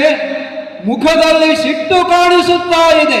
ಸುಗ್ಗಿ ಎಡಗೈರಾವ ನಕ್ಕಿಯ ಹಾಗೆ, ತುದಿಬೆಟ್ಟದಿಂದ ಕರೆಯುತ್ತಿರುವ ತಾಯಿಯ ಕಡೆಗೆ ಜಿಗಿದು ಬರುವಂತಹ ಮರಿಜಿಂಕೆಯ ಹಾಗೆ, ಮುಖಮಂಡಲದಲ್ಲಿ ಪ್ರಕಾಶವಾಗಿರುವಂತಹ ಕೆಂಡಗಳ ಕೋವೆಯಲ್ಲಿ ಕಾಯುವಂತಹ ಕಾಂಚನದ ಹಾಗೆ, ಕ್ಷಿತಿಜದಿಂದ ಸಿಡಿದು ಮೇಲ್ನಗೆವ ಮಿಂಚಂತೆ ಧಾವಿಸಿ ಬಂದಂತಹ ನಿನ್ನನ್ನು ಕಂಡಾಗ ಅತ್ಯಂತ ಸಂತೋಷವಾಯಿತು. ಧೂಮಕೇತ, ನಮಗೆಲ್ಲ ಹೆಸರಿಡುವುದು ಹೀಗೆ. ಹೇಗೆ? ಈಗ ನಿನಗೂ ಇರುವ ಹೆಸರಾಗಿ ಧೂಮಕೇತು. ಹೌದು. ಕೆಲವರಿಗೆ ದಧಿಮುಖ, ಕೆಲವರಿಗೆ ಸೂಚಿ ಮುಖ, ಇನ್ನೂ ಒಂದು ಒಳ್ಳೆಯ ಹೆಸರು ಗದ್ರು ಮುಖ, ಹದ್ದಿನ ಮುಖದವರು. ಅದರಲ್ಲೂ ಒಂದು ಹೆಜ್ಜೆ ಹೆಚ್ಚು ನನ್ನದು, ಧ್ವಜದಲ್ಲಿಯೇ ಧೂಮ ಇರುವಂತಹದ್ದು. ಧೂಮಕೇತು ನೋಡ್ಲಿಕ್ಕೆ ಸಿಕ್ಕಿದರೆ ಅಪಶಕುನ. ಹಾಗಂತ ನೀನು ಅಪಶಕುನ ಆಗುವುದಿಲ್ಲ. ಯಾಕೆ? ನೀನು ಕಾಣಿಸುವವರಿಗೆ ಅಪಶಕುನವೇ ಹೊರತು ನಿನಗೆ ಅಪಶಕುನ ಅಲ್ಲ. ಕರ್ತಿಂಗಳಾಗಸದ ಕರ್ಮಣಿಯ ಕುಟ್ಟಿಮದಿ ಕೆದರಿದ್ದ ಪೂಗಳಂ ಗುಡಿಸಲೆಂದಿರುಳುವೆನು. ಕೈಲಾಂತು ನಿಡು ನೀಳ್ದ ಕೆಂಗೆಂಡ ದುರಿಯ ಸಮ್ಮಾರ್ಜನಿಕೆಯು ದಾರಿ ನಡೆಯಲ್ಕೆಂದನಂತ ಯಾತ್ರಿಕನು ಕಾಲಪುರುಷ ತನ್ನ ಕೈಯೊಳಗೆ ಬಿಡಿದ ಪೊಂಜೋ ವಿಧಿ ಬರೆದ ಬಾನ್ ಬರೆಪ ನಕ್ಷತ್ರ ಲೇಖನಿಯ ದಿವ್ಯಾಗ್ನಿ ಲಿಖಿತ. ಬಾನಿನಲ್ಲಿ ಧೂಮಕೇತುವನ್ನು ಕಂಡಾಗ ಕವಿಗಾದರೂ ಬರುವಂತಹ ವರ್ಣನೆಯ ಮಾತಿದು. ಪ್ರಭೋ, ಒಂದು ವ್ಯತ್ಯಾಸ. ನನ್ನ ಮಂತ್ರಿಯಾದದ್ದು ನನ್ನ ಮಹಾಭಾಗ್ಯ ಅಂತ ನಾನು ಅಂಗೀಕರಿಸಿದವ. ಯಾಕೆ ಕರೆದದ್ದು ಎನ್ನುವ ಹಾಗೆ ನೀ ಪ್ರಶ್ನಿಸಿದವಲ್ಲ. ಬಲವಾದ ಒಂದು ಕಾರಣವಿದೆ. ದೇವತೆಗಳು ನಮ್ಮ ಶತ್ರುಗಳು ಎನ್ನುವುದನ್ನು ನೀನು ಅರಿತಿದ್ದಿ. ಸದಾ ಕಾಲ ನಮ್ಮ ಮೇಲೆ ಆಕ್ರಮಣಶೀಲವಾದಂತಹ ಒಂದು ಬುದ್ಧಿಯನ್ನೇ ಹೊಂದಿದವರು ಎನ್ನುವುದನ್ನು ನೀನು ಅರಿತಿದ್ದಿ. ಅವರ ಸ್ವಭಾವವೇ ಹಾಗೆ ಅಲ್ವಾ? ನಾವು ಪರಿಭವ ಪರಂಪರೆಯನ್ನು ಅನುಭವಿಸಿದವರು. ವರ್ತಮಾನದಲ್ಲಿ ದೇವತೆಗಳದ್ದಾದಂತಹ ಒಂದು ಹೂಟ ನಮ್ಮ ಬುಡಕ್ಕೆ ಅಪಾಯಕಾರಿಯಾಗುವಂತಹ ಒಂದು ಸ್ಥಿತಿಯನ್ನು ನಿರ್ಮಾಣ ಮಾಡಿದ್ದರಿಂದ ನಿನ್ನನ್ನು ಕರೆಯಬೇಕಾಗಿ ಬಂತು. ನಮ್ಮ ಗುರುಗಳ ಆಶ್ರಮದಲ್ಲಿ ಅಂತೆವಾಸಿಯಾಗಿ ಒಬ್ಬ ಕುಮಾರ ದೇವಲೋಕದಿಂದ ಬಂದು, ನಾನು ಕೇಳಿ ತಿಳಿದ ಪ್ರಕಾರ ಬೃಹಸ್ಪತಿಯ ಕುಮಾರನಾದಂತಹ ಕಚನಾಮಕನಾದವನು ವಿದ್ಯಾಭ್ಯಾಸವನ್ನು ಮಾಡ್ತಾ ಇದ್ದಾನಂತೆ. ಅವ ಕೇವಲ ವಿದ್ಯಾಭ್ಯಾಸ ಮಾಡಲಿಕ್ಕೆ ಬಂದದ್ದಲ್ಲ, ಅವನ ಅಪ್ಪ ಏನು ಕಡಿಮೆ ಇದ್ದವಲ್ಲ, ಇಲ್ಲಿದ್ದದನ್ನು ದೋಚಲಿಕ್ಕೆ ಬಂದವ. ಹಾಗಿರುವಾಗ ಅಂತಹ ದುರುದ್ದೇಶಪೂರಿತವಾದಂತಹ ಒಂದು ಹಿನ್ನೆಲೆಯನ್ನು ಹೊಂದಿರುವ ಪ್ರಭು, ಒಂದು ಸಂದೇಹ ನನಗೆ. ಏನು? ಅವ ವಿದ್ಯಾರ್ಥಿಯಾಗಿ ನಮ್ಮ ಗುರುಗಳ ಬಳಿ ಸೇರಿದ ಮೇಲೆ ಗುರುಪುತ್ರಿಯಾದಂತಹ ದೇವಯಾನಿ ಅವನ ಜೊತೆಯೇ ಸುತ್ತುತ್ತಾ ಇದ್ದಾಳಂತೆ. ನನಗೆ ಸಂಶಯ, ಅದು ಅವಳನ್ನು ಹಾರಿಸುವುದಕ್ಕೆ ಬಂದವನು ಅಂತ. ಪುಣ್ಯಕ್ಕೆ ನೀನು ಅದನ್ನೊಂದು ಗಮನಿಸಿದ್ದೆ. ಹೌದು ಹೌದು. ನಾನು ನೀನೊಬ್ಬ ಮಂತ್ರಿ ಆದ್ರೂ ಸ್ವಲ್ಪ ಈ ವಿಷಯದಲ್ಲಿ ಸರಿ ಇದ್ದಿದ್ದ ಭಾವಿಸಿ ಹೋಗಿ ಹೋಗಿ ನೀನು ಕೂಡ ಅವನ ಹಿಂದೆ ಸುತ್ತುತ್ತಾ ಇದ್ದಾಳೆ, ಅದನ್ನೇ ನೋಡುವುದಲ್ಲ. ನಾವು ಹಾಳಾದದ್ದೇ ಇದರಿಂದ ಪುಣ್ಯಾತ್ಮ. ಯಾಕೆ? ನಮ್ಮ ಜಾತಿಯವುಗಳೆಲ್ಲ ಯಾವಾಗ ಉದ್ಧಾರ ಆಗ್ಲಿಕ್ಕೆ ಮತ್ತೆ ಒಂದು ಹೆಣ್ಣು, ಇನ್ನೊಂದು ಹೆಣ್ಣ ಅಲ್ಲ. ಇದನ್ನು ಬಿಟ್ಟು ನಮ್ಮ ಜೀವನವೇ ಇಲ್ಲ ಹೇಳುವ. ಅದಲ್ಲದೇ ಇದ್ರೆ ನಾವು ಅಸುರರು ಅಂತ ಹೇಳುವುದಕ್ಕೆ ಬೆಲೆ ಇಲ್ಲ. ಸರಿ, ಅಂತೂ ನೀನು ಇದನ್ನು ಗಮನಿಸಿದ್ಯಲ್ವಾ? ಅದೇ ಹುಡುಗ, ನನ್ನ ಉದ್ದೇಶ ಇಷ್ಟೇ. ಶತ್ರುವಾದಂತಹ ಆ ಕಥನನ್ನು ಯಾವ ಕಾರಣಕ್ಕೂ ಬದುಕುವುದಕ್ಕೆ ಅವಕಾಶ ಕೊಡಬಾರದು. ನಿನ್ನನ್ನು ಕರೆದ ಉದ್ದೇಶ ಶತ್ರು ಸಂಹಾರ. ಆ ಕಚನಂಗವನ್ನು ಚೂರ್ಣಿಸಿ ಚೂರ್ಣಿಸಿ ಚೂರ್ಣಿಸಿ ಅಂಬುದಿಯಲ್ಲಿ ಬಿಸಾಡಬೇಕು. ಯಾಕಂದ್ರೆ ಉಪ್ಪು ನೀರು ಬಿದ್ದರೆ ಮತ್ತೆ ಯಾವ ಕಾರಣಕ್ಕೂ ಆ ಸತ್ತ ದೇಹವು ಸರಿಯಾಗುವುದಿಲ್ಲ. ಅವನ ದೇಹವನ್ನೇ ಚೂರ್ಣ ಮಾಡಬೇಕು. ಇನ್ನೊಂದದು ಮತ್ಸ್ಯಗಳಿಗೆ ಆಹಾರವಾಗಿ ಹೋಗಬೇಕು. ಅಷ್ಟು ಮಾಡಿದರೆ ನಿಮ್ಮ ಮಂತ್ರಿ ಆದದ್ದಕ್ಕೆ ಸಾರ್ಥಕ ಆಗ್ತದೆ. ಪ್ರಭು,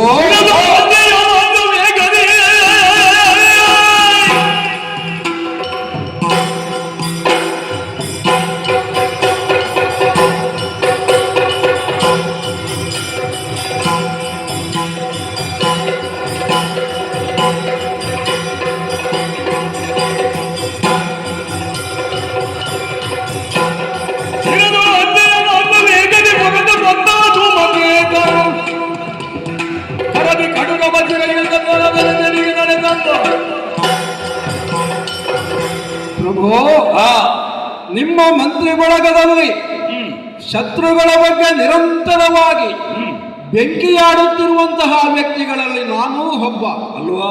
ಅದೇ ಕಾರಣದಿಂದ ನನ್ನ ಒಳಗಿದ್ದಂತಹ ಬೆಂಕಿ ಧೂಮ ರೂಪವಾಗಿ ಮೇಲೆ ಬರುತ್ತಾ ಉಂಟು.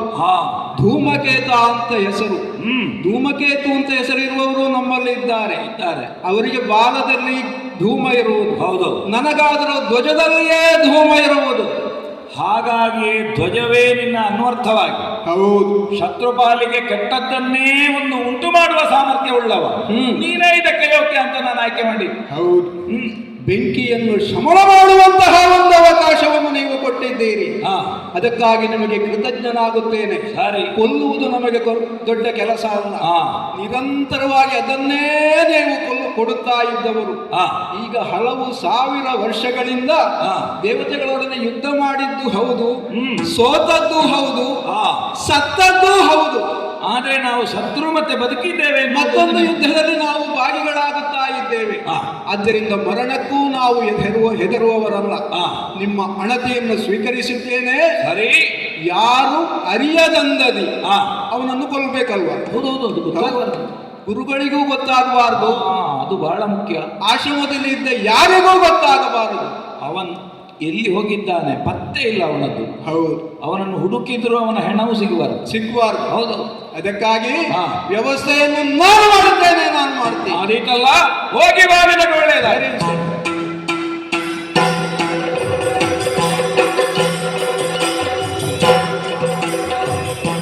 ಯಾರು ನಿಮ್ಮಯ ಹೆಸರೇನು?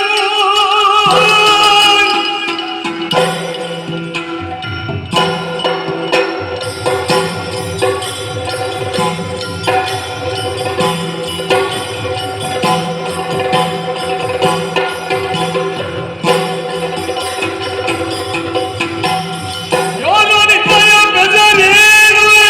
ನೀ ನಿನ್ನಿಗೆ ದಾರಿ ಬಂದಿಗುವುದೇ ತಗಿ ಶಿರವರಿವೆ.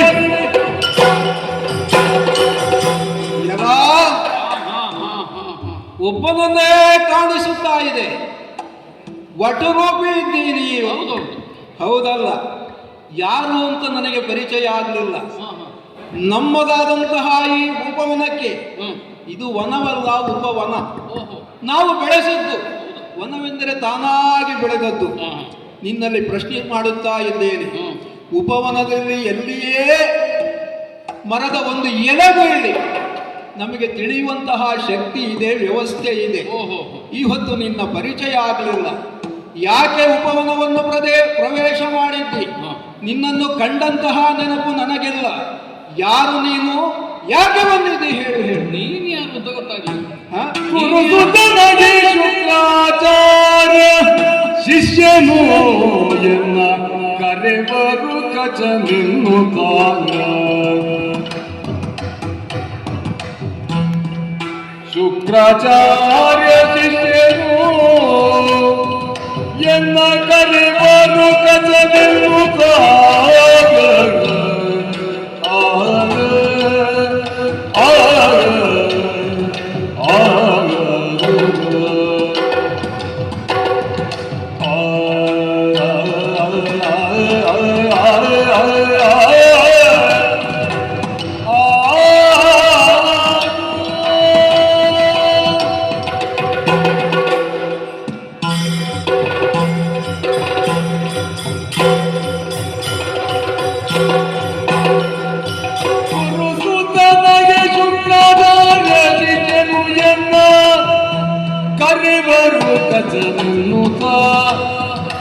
ಎನ್ನ ಕರಿಬರು ಕಚನೆನ್ನುತ್ತಾಗ ವರಸ ಮೃತ್ಯುಜರಾಗಿ ಪಂಕ್ತಿಗೆ, ವರಸ ಮೃತ್ಯುಜರಾಗಿ ಪಂಕ್ತಿಗೆ ನೀನೇಕೆ ಕೆರಳಿ ಗತಿಸುತ್ತಿದ್ದೆಯ? ನೀನೇಕೆ ಕೆರಳಿ ಗತಿಸುತ್ತಿದ್ದೆಯ?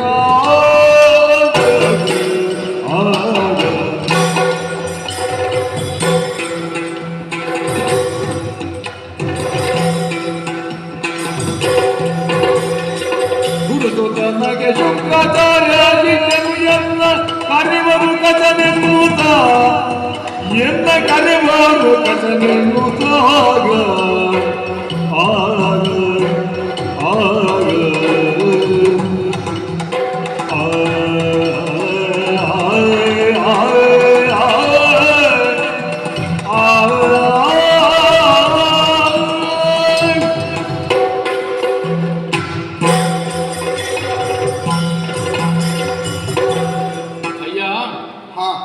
ನೋಡಿದ್ರೆ ಹೆದರಿಕೆ ಆಗುವ ಹಾಗಿದ್ದಿ.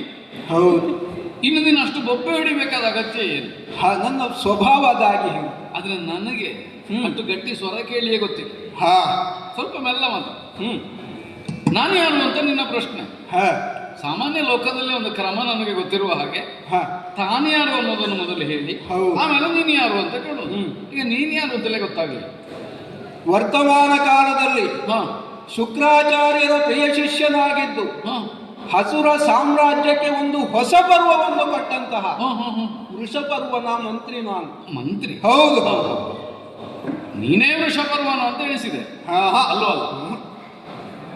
ನೀನು ಅರ್ಧ ನಿನ್ನ ಪರಿಚಯ ಹೇಳಿದ್ದು, ಹಾ ಪರೋಕ್ಷದಿಂದ ನನ್ನ ಪರಿಚಯ ಹೇಳಿದ ಹಾಗೆ. ಹಾ ಶುಕ್ರಾಚಾರ್ಯರ ಶಿಷ್ಯನಾಗಿದ್ದೇನೆ, ಹೌದು. ನಾನು ಅದೇ ಆಗಿದ್ದೆ. ನೀನೂ ಶಿಷ್ಯನು. ಹೌದು, ಹಾ ನಾನೂ ಶಿಷ್ಯನಲ್ಲ. ಹ್ಮ್ ಶುಕ್ರಾಚಾರ್ಯರ ಶಿಷ್ಯತ್ವಕ್ಕಾಗಿ ಅವರ ಆಶ್ರಮಕ್ಕೆ ಸೇರಿ ಹಾ ಅವರ ಪರಮ ಕೃಪೆಗೆ ಭಾಜನ ನಾನು. ಹಾ ಗುರುಸುತನಹೆ. ಓಹೋ ಗುರುಸುತನಹೆ ಅಂದ್ರೆ ಆಚಾರ್ಯ ಶುಕ್ರರ ಮಗ ಅಂತ ಅರ್ಥ. ಅಥವಾ ಹಾಗೆ ಹೇಳಿದರೂ ತಪ್ಪಲ್ಲ. ಹಾ ದೇವಗುರುವಾದ ಬೃಹಸ್ಪತ್ಯಾಚಾರ್ಯರ ಮಗನ ಹಾ ಕರೆವರು ಕಚನೆನ್ನುತ್ತ. ಹಾ ಹಾಗಾದ್ರೆ ಇಲ್ಲಿ ಏನು ಮಾಡೋದು? ಹಾ ಆಚಾರ್ಯರ ಆಶ್ರಮದಲ್ಲಿದ್ದು ಅವರು ಉಪದೇಶ ಮಾಡುವ ವಿದ್ಯಾಸಂಗ್ರಹಕ್ಕಾಗಿ ಬಂದ ಅವರ ಶಿಷ್ಯನ. ಅವರು ಉಪವನ ಬೇರೆ ವನ ಬೇರೆ ಹಾಗೆಲ್ಲ ಹೇಳಲಿಲ್ಲ. ಹಾ ನಮ್ಮ ಆಶ್ರಮದ ಇಷ್ಟು ದೂರದವರೆಗೆ ಹಾ ನೀನು ನನಗೆ ಬೇಕಾದ ಯಜ್ಞಾದಿಗಳಿಗೆ ಅನುಕೂಲವಾಗುವ ಸೋಪಸ್ಕರಗಳನ್ನೆಲ್ಲ ಸಂಗ್ರಹಿಸಿಕೊಂಡು ಬರಬಹುದು, ಹಾ ಸ್ವೇಚ್ಛೆಯಿಂದ ತಿರುಗಾಡಬಹುದು ಅಂತ ಆಡಿದ್ದಾರೆ. ಹಾ ನಿನ್ನಂಥ ಒಬ್ಬ ಇಲ್ಲಿ ಬಂದು ಕೇಳ್ತಿ ನೋಡ್ತಿ ಮಾತಾಡ್ತಿ ಅಂತ ನನಗೆ ಗೊತ್ತಿರಲಿಲ್ಲ. ಹಾ ಅವರ ಆಜ್ಞೆಯಂತೆ ಬಂದವ. ಆದ ಕಾರಣ ಈಗ ನೀನು ಕೇಳುವಾಗ ನಾನು ಏನು ಅಂತ ಹೇಳಿ ನಾನು ಇಂಥವ ಅಂತ ಹೇಳಬಹುದು, ಹಾ. ಈ ಉದ್ದೇಶಕ್ಕೆ ಬಂದದ್ದು ಅಂತ ಹೇಳಬಹುದು. ಹಾ ಈಗ ನಿನಗೇನು ತೊಂದರೆ? ನನಗೆ ಏನು ಅಂತ. ಹೌದು ಈಗ ಆರಂಭದಲ್ಲಿ ನಾನು ಕೆಲವು ಪ್ರಶ್ನೆಗಳನ್ನು ಕೇಳಿದೆ. ಹೌದು. ನೀನು ಉತ್ತರ ಹೇಳಿದೆ. ಹಾ ಉತ್ತರ ಗೊತ್ತಿದ್ದು ಪ್ರಶ್ನೆ ಕೇಳುವುದು ಒಂದು ವಿಧ. ಹೌದೌದು. ನಾನು ಆ ವಿಧದವನಾಗಿದ್ದೇನೆ. ಗೊತ್ತಿದ್ದದನ್ನೇ ನಿನ್ನ ಕೇಳು. ಬಗ್ಗೆ ಎಲ್ಲ ಗೊತ್ತಿದ್ದೆ, ನಿನ್ನಲ್ಲಿ ಮಾತಾಡಿದ್ದೇನೆ. ಅಲ್ಲ, ಈಗ ನಿನಗೆ ಗೊತ್ತಿರುವುದು ಹಾ ನಾ ಹೇಳಿದ್ದೆಯಾ ಬೇರೆ ಬೇರೆಯೇ ಇದೆ. ಬೇರೆ ಉಂಟು. ಹೇಳಿದ್ದು ಗೊತ್ತುಂಟು, ಇನ್ನೂ ಗೊತ್ತುಂಟು. ಅದೇ ಹೌದು. ಒಳ್ಳೆಯ ಈತನು ಶುಕ್ರಾಚಾರ್ಯನ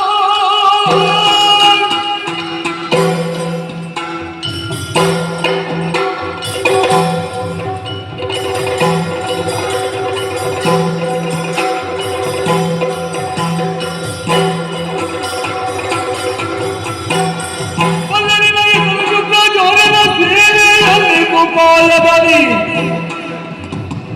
ಕುಲನಿ ವಿನಯ ಸಂಗೈವರೆ ಕೊಲ್ಲುವೆ ಇಚ್ಛನವಿ. ಪ್ರಿಯಾ ಕಥನೆ, ಹಾ ನಿನ್ನನ್ನು ನಾನು ಬಲ್ಲೆ. ನೀನು ಯಾಕಾಗಿ ಬಂದಿದ್ದೀಯು ಅಂತ ನನಗೆ ಚೆನ್ನಾಗಿ ಗೊತ್ತು. ಏನೇನು? ಹೌದು, ನಮ್ಮ ಗುರುಗಳ ಆಶ್ರಮಕ್ಕೆ ಹಾ ಶಿಷ್ಯವೃತ್ತಿಯನ್ನು ಸ್ವೀಕರಿಸುವುದಕ್ಕೆ ನೀನು ಯಾಕೆ ಬಂದಿದ್ದಿ? ಅಯ್ಯೋ, ಅದರ ಹಿನ್ನೆಲೆಯಲ್ಲಿ ಏನಿದೆ ಎಂಬುದನ್ನು ನಾವು ತರ್ಕಿಸಿಕೊಂಡಿದ್ದೇವೆ.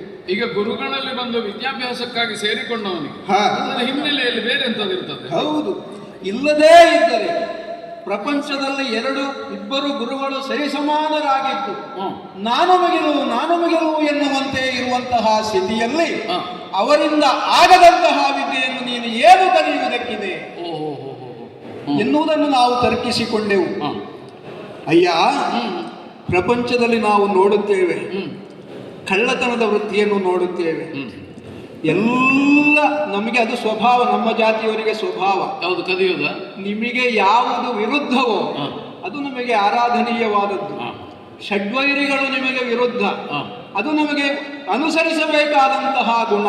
ಆದೀತು ಆದೀತು. ಹೌದು, ಆದ್ದರಿಂದಲೇ ಹೇಳುತ್ತಾ ಇದ್ದೇನೆ, ಕದಿಯುವುದರಲ್ಲಿ ಅನೇಕ ವಸ್ತುಗಳನ್ನು, ನಾಣ್ಯಗಳನ್ನು ಕದಿಯುವವರು ಇದ್ದಾರೆ. ಇರ್ಬೋದು. ಆದ್ರೆ ವಿದ್ಯೆಯನ್ನು ಕಲಿಯುವವರನ್ನು ನಾನು ನೋಡಲಿಲ್ಲ. ವಿದ್ಯೆಯನ್ನು ಕದಿಯುವುದು? ಹೌದು, ವಿದ್ಯೆಯನ್ನು ಕಲಿಯುವುದು ಪುಣ್ಯಾತ್ಮ. ಇಲ್ಲಿ ಕದಿಯುವುದು ಎಂಬುದಾಗಿ ಒತ್ತಿ ಹೇಳುತ್ತಾ ಇದ್ದೇನೆ. ಯಾಕೆ ಯಾಕೆ? ಯಾಕೆ ಅಂದ್ರೆ ಹೇಳಿದ್ರೆ, ವಿದ್ಯಾರ್ಥಿಯಾಗಿ ಬಂದು ನಮ್ಮ ಗುರುಗಳಲ್ಲಿ ಮಾತ್ರವೇ ಇರುವಂತಹ ಒಂದು ಅಮೂಲ್ಯವಾದಂತಹ ವಿದ್ಯೆ ಮೃತ ಸಂಜೀವಿನಿ ವಿದ್ಯೆಯನ್ನು ಕಲಿಯುವುದಕ್ಕೆ ಚೋರತನದಿಂದ ಬಂದವ ನೀನು ಅಂತ ನಾನು ಹೇಳುತ್ತಾ ಇದ್ದೇನೆ. ಮೃತ ಸಂಜೀವಿನಿ? ಹೌದು ಹೌದು. ಅದೆಂತದ್ದು? ಆದ್ದರಿಂದ ಅದೆಂತದ್ದು? ಯಾವುದು ಮೃತ ಸಂಜೀವಿನಿ ಅಂದ್ರೆ? ಮೃತ ಸಂಜೀವಿನಿ ಎನ್ನುವಂತಹ ಒಂದು ವಿದ್ಯೆ ಇದೆ. ಹಾ, ಹಾ. ಏನು ಗೊತ್ತಿಲ್ಲದ ಹಾಗೆ ನೀನು ಮಾತನಾಡುತ್ತಿ, ಅಮಾಯಕನಾಗೆ ಎಂಬುದಾಗಿ ನನಗೆ ಅರ್ಥವಾಗುತ್ತಾ ಉಂಟು. ಅಲ್ಲಲ್ಲ, ಈಗ ನನಗೆ ಗೊತ್ತುಂಟೋ ಇಲ್ಲೋ ಪ್ರಶ್ನೆ. ಹಾ. ಈಗ ನೀನು ನಿನಗೆ ಗೊತ್ತಿದ್ದದನ್ನೇ ಪ್ರಶ್ನೆ ಕೇಳಲಿಲ್ಲ. ಹೌದು. ಈಗ ಒಂದು ವೇಳೆ ನಾನು ಗೊತ್ತಿದ್ದು ಕೇಳಿದ್ರೆ ಅಪರಾಧ ಅಲ್ಲ. ಸರಿ. ಈಗ ನಾನು ಗೊತ್ತಿಲ್ಲದೆ ಕೇಳೋದು. ಎಂತದದು ಮೃತ ಸಂಜೀವಿನಿ ಅಂದ್ರೆ? ಯುದ್ಧದಲ್ಲಿ ಅಥವಾ ಇನ್ನಿತರ ಸಂದರ್ಭಗಳಲ್ಲಿ ಮರಣ ಎನ್ನುವುದು ಸ್ವಾಭಾವಿಕವಾಗಿ ಬರುವಂತಹ ಒಂದು ವ್ಯವಸ್ಥೆ ನಮ್ಮ ಜೀವಿಗಳಿಗೆ. ಅಂತಹ ಮರಣ ಹೊಂದಿದಂತಹ ವ್ಯಕ್ತಿಗಳನ್ನು ಪುನಃ ದೇಹಧಾರಿಗಳಾಗಿ ಬದುಕಿಸುವಂತಹ ಒಂದು ಅಪೂರ್ವವಾದ ವಿದ್ಯೆ. ಅದನ್ನು ತಾಂತ್ರಿಕ ವಿಧಾನದಿಂದ ನಮ್ಮ ಗುರುಗಳು ಕರಗತ ಮಾಡಿಕೊಂಡಿದ್ದಾರೆ. ಹೌದು ಹೌದು. ನಮ್ಮ ತರ್ಕ ಹೀಗೆ ಸಾಗುತ್ತದೆ. ದೇವತೆಗಳಲ್ಲಿ ಆ ವಿದ್ಯೆ ಇಲ್ಲ. ರಾಕ್ಷಸರನ್ನು ಯುದ್ಧದಲ್ಲಿ ಕೊಲ್ಲುತ್ತಾರೆ. ಕೊಲ್ಲುತ್ತಾ ಇದ್ದ ಹಾಗೆ ಗುರುಗಳವರನ್ನು ಬದುಕಿಸುತ್ತಾರೆ. ಆ ವಿದ್ಯೆಯನ್ನು ಕಲಿತು ಇಲ್ಲಿಗೆ ಬಂದರೆ ನಮಗೆ ಉಪಯೋಗವಾಗುತ್ತದೆ ಎನ್ನುವಂತಹ ದೂರದೃಷ್ಟಿ. ಮತ್ತೂ ಒಂದು, ಎಲ್ಲ ವಿದ್ಯೆಯನ್ನು ಕಲಿಸಿದಷ್ಟು ಅದು ವೃದ್ಧಿಯಾಗುತ್ತದೆ ಎನ್ನುವುದು ಸ್ಪಷ್ಟ. ಆದ್ರೆ ಈ ವಿದ್ಯೆ ಇನ್ನೊಬ್ಬರಿಗೆ ಉಪದೇಶ ಮಾಡಿದ್ರೆ ಗುರುಗಳಲ್ಲಿ ಉಳಿಯುವುದಿಲ್ಲ. ನಿಮಗೆ ಇದನ್ನು ಉಪದೇಶ ಮಾಡಲಿಲ್ಲ ಯಾರಿಗೂ? ಯಾರಿಗೂ ಮಾಡಲಿಲ್ಲ. ಹೌದು. ಯಾಕೆ? ಅದರ ರಹಸ್ಯವೇ ಹಾಗೆ. ಗುರುಗಳದನ್ನು ಉಪಯೋಗ ಮಾಡುವುದೇ ಹೊರತು ಇನ್ನೊಬ್ಬರಿಗೆ ಉಪದೇಶ ಮಾಡುತ್ತಾ ಇದ್ದಾರೆ. ಮತ್ತೆ ನನಗೆ ಹೆದರಿಕೆ ಅಂತ ಅದಕ್ಕೆ ಆದ ಕಾರಣದಿಂದ ಅದನ್ನು ಉಪಾಯವಾಗಿ ಕಲಿತುಕೊಂಡು ಆ ವಿದ್ಯೆಯವರಲ್ಲಿ ಇಲ್ಲದ ಹಾಗೆ ಮಾಡುವಂತಹ ಒಂದು ಯೋಜನೆ ನನಗೆ ಅರ್ಥ ಆಗದೇ ಇದ್ದದ್ದು. ಯಾಕೆ? ಮೃತ ಸಂಜೀವಿನಿಯನ್ನು ಗುರುಗಳು ಕಲಿತಿದ್ದಾರೆ, ಸತ್ತವರನ್ನು ಬದುಕಿಸಲಿಕ್ಕೆ. ಹೌದು. ನಿಮಗೆ ಉಪದೇಶ ಮಾಡುವುದಿಲ್ಲ. ಯಾರಿಗೆ ಉಪದೇಶವನ್ನು ಸ್ವೀಕರಿಸುವಂತಹ ಅರ್ಹತೆ ನಮ್ಮಲ್ಲಿ ಇರಲಿಲ್ಲ. ಹೌದು. ಹಾಗಾಗಿ ಹೌದು. ಅಂದ್ರೆ ನಿಮ್ಮಲ್ಲಿ ಯೋಗ್ಯತೆ ಇಲ್ಲದ ಕಾರಣ ನಿಮಗೆ ಕೊಡ್ಲಿ. ಈಗ ಯೋಗ್ಯತೆ ಇದ್ದವರಿಗೆ ಕೊಡ್ತಾರಾ? ಗುರುಗಳಿಗೆ ಯಾರು ಶಿಷ್ಯರಾಗಿ ದೊರಕುತ್ತಾರೋ ಕೊಟ್ಟರೂ ಕೊಡಬಹುದು ಎನ್ನುವಂತಹ ಭಾವನೆ ನಮ್ಮದು. ಅದೇ ಕೊಟ್ಟೇ ಕೊಡ್ತಾನೆ ಅಂತ ಏನಿಲ್ಲ. ಅಲ್ಲ, ನಿಮಗೆ ಹೋಗಿ ಹೇಳ್ಬೋದಲ್ಲ ಬೇರೆ ಯಾರಿಗೂ ಕೊಡಬೇಡಿ ಅಂತ. ಹೇಳುವಷ್ಟು, ಗುರುಗಳು ಹೇಳಿದನ್ನು ಮಾಡಿ ತೋರಿಯುವಷ್ಟು ವಿಧೇಯರು ನಾವು ಗುರುಗಳಿಗೆ ಉಪದೇಶ ಮಾಡುವುದಕ್ಕಿಲ್ಲ. ನಮ್ಮನ್ನು ಎದುರಿಸುವುದು. ಹೌದು. ಎದುರಿಸುವುದ? ಹೀಗೂ ಯಾಕೆ? ಗುರು ಭಕ್ತಿ ಪಾದದೊಳಗೆ ನಮ್ಮದು ಭಕ್ತಿ ಭಾವ, ಶಕ್ತಿ ಭಾವ.